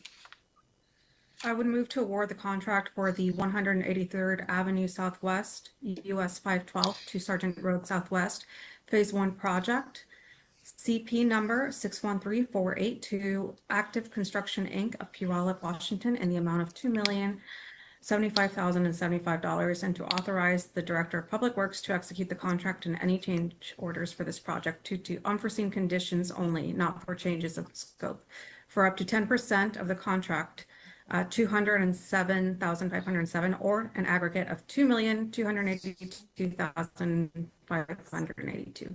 Second. Second. Motion and second to approve this contract award to Active Construction of Puyallup, Washington. Discussion on the motion. Call for the vote. All in favor, say aye. Aye. Aye. Aye. Motion carries unanimously. Thank you, Matt. Appreciate it, Commissioner. All right, now we're up to public comment on general matters. Mr. Pettit, you're up first. Same advisements apply.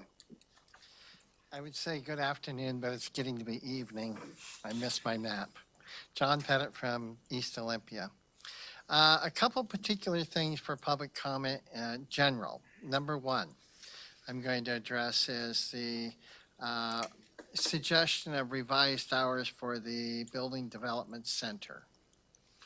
I don't know if you actually realize this, and the county has failed to do it, so they're still failing to do it. RCW 3616-100, offices to be open certain days and hours. All county and precinct offices shall be kept open for the transaction of business during such days and hours as the Board of County Commissioners shall by resolution prescribe.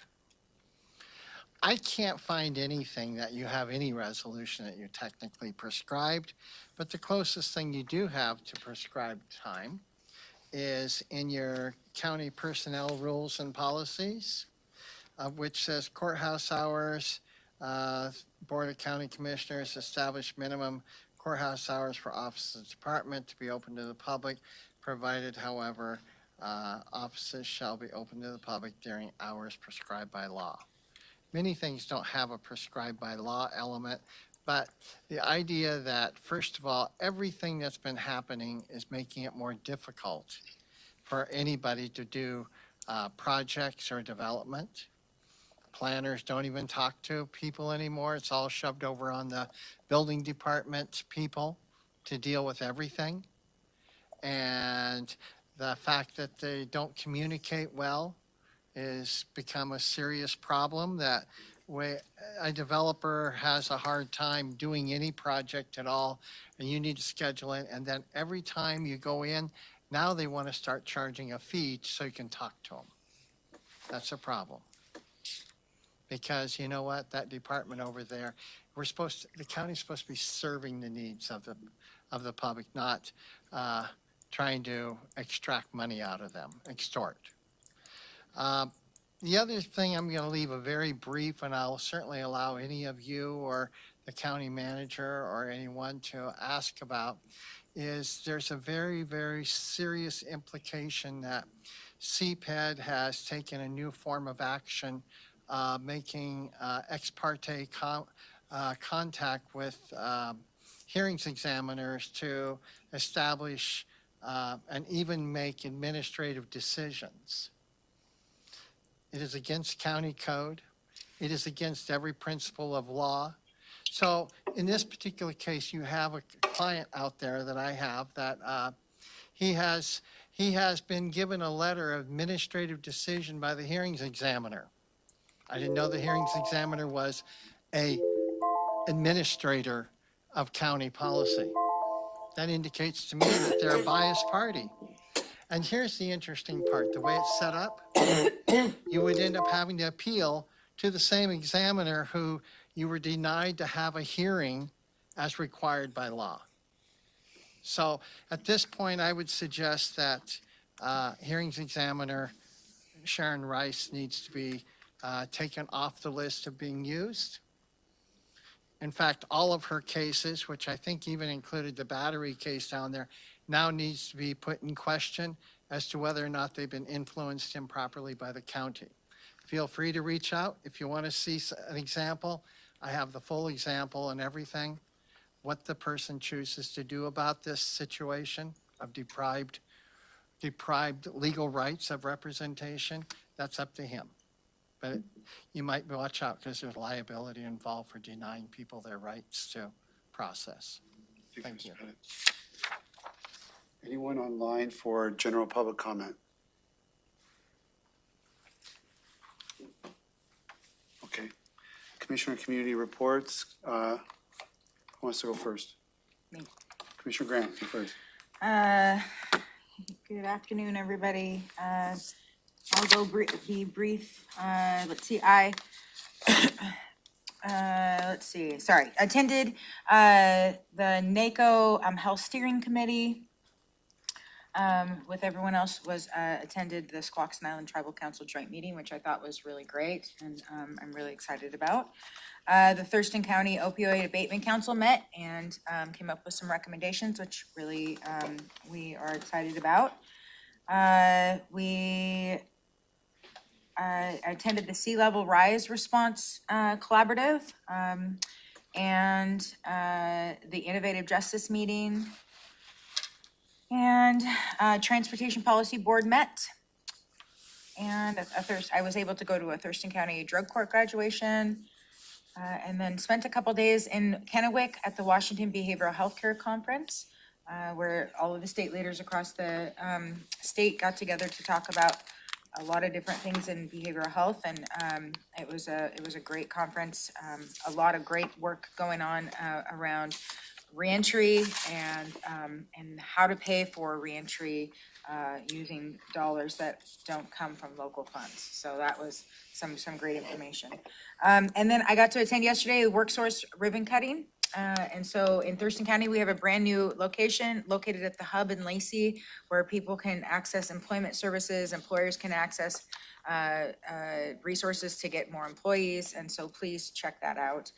And did a few other things, but I also want to mention that last night I helped bag 400 bags of food for our local children in the Yelm area. And I just want to mention that on every Tuesday for the next 12 weeks of summer from 10 to 12 in the morning at Yelm City Park, Nisqually Pines, Clearwood, and in Rainier, families can go and access bags of food. And I personally backed them up, and it was amazing. And that will be happening for the next 12 weeks. And so families are encouraged to access the summer program as they need. So, and that's it.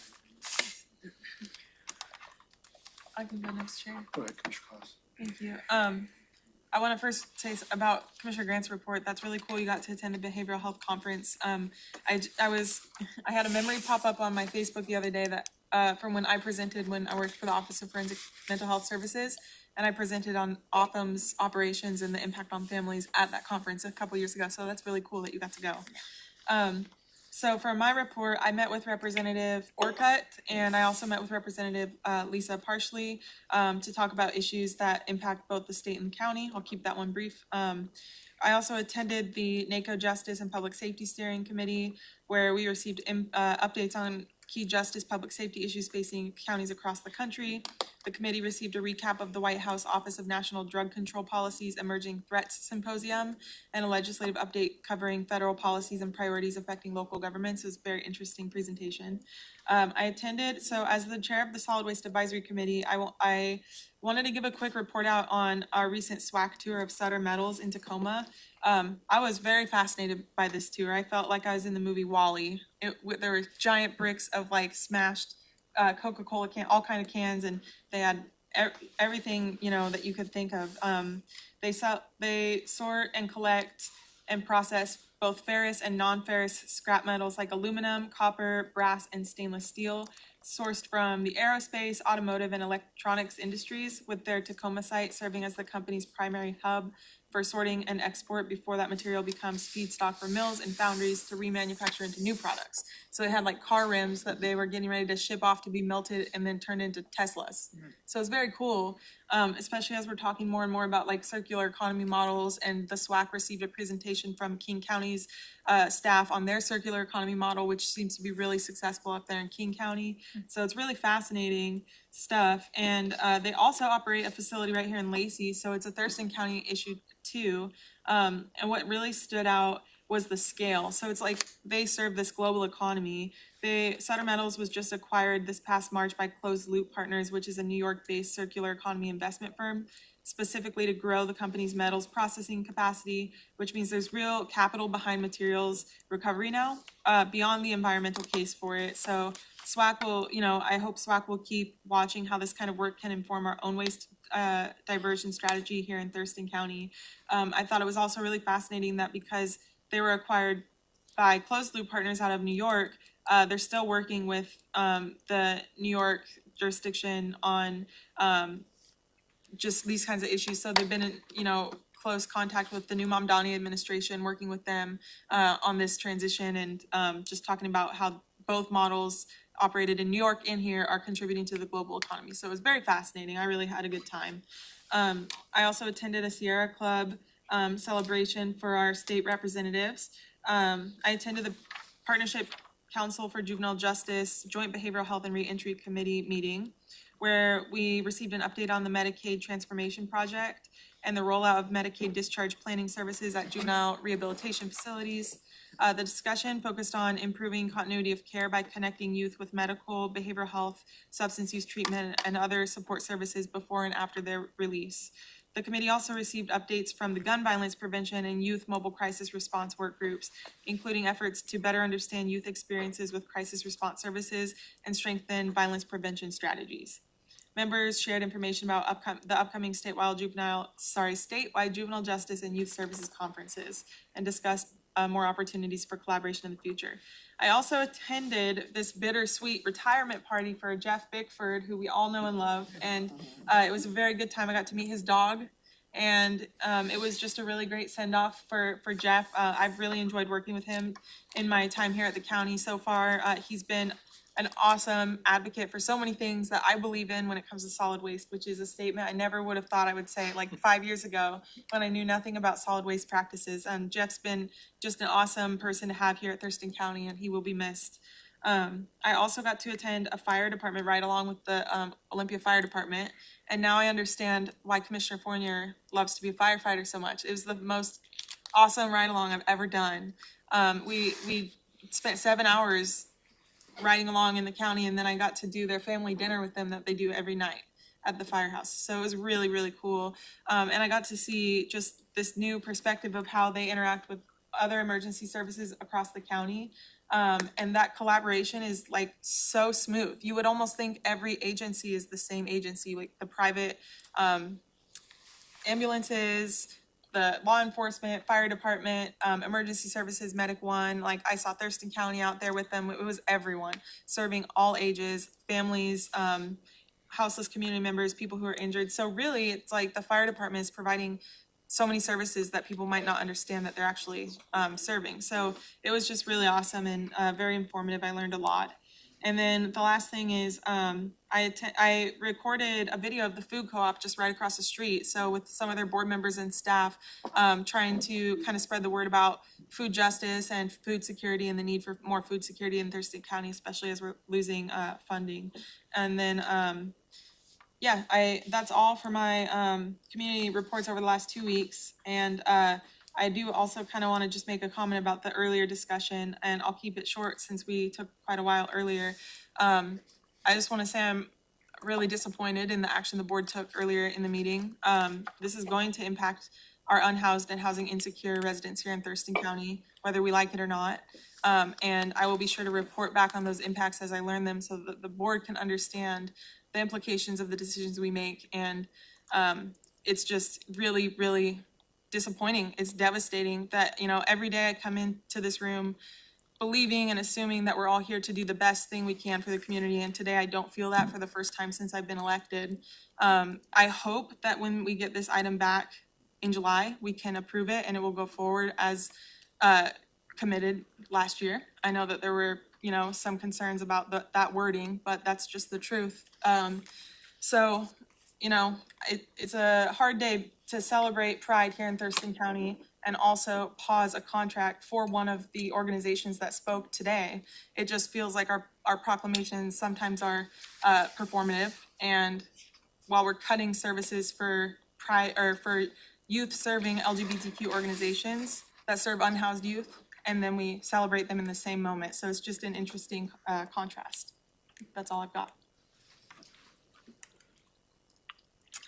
Glad to hear that about the fire ride along, since I'll be doing it Thursday. And when I saw a 9-hour schedule, I was pretty intimidated, but you're sounding like it's going to be time well spent. It's So fun. Are you going with Olympia? yes. Is it West Olympia? Just Olympia Fire Department. They're all the same. They're all part of the same, I think. I don't know if they're, yeah. I did it they, too once. They took me around to all the firehouses in Olympia in their jurisdiction, and it was just a wild day. Oh my gosh. It's pretty fun.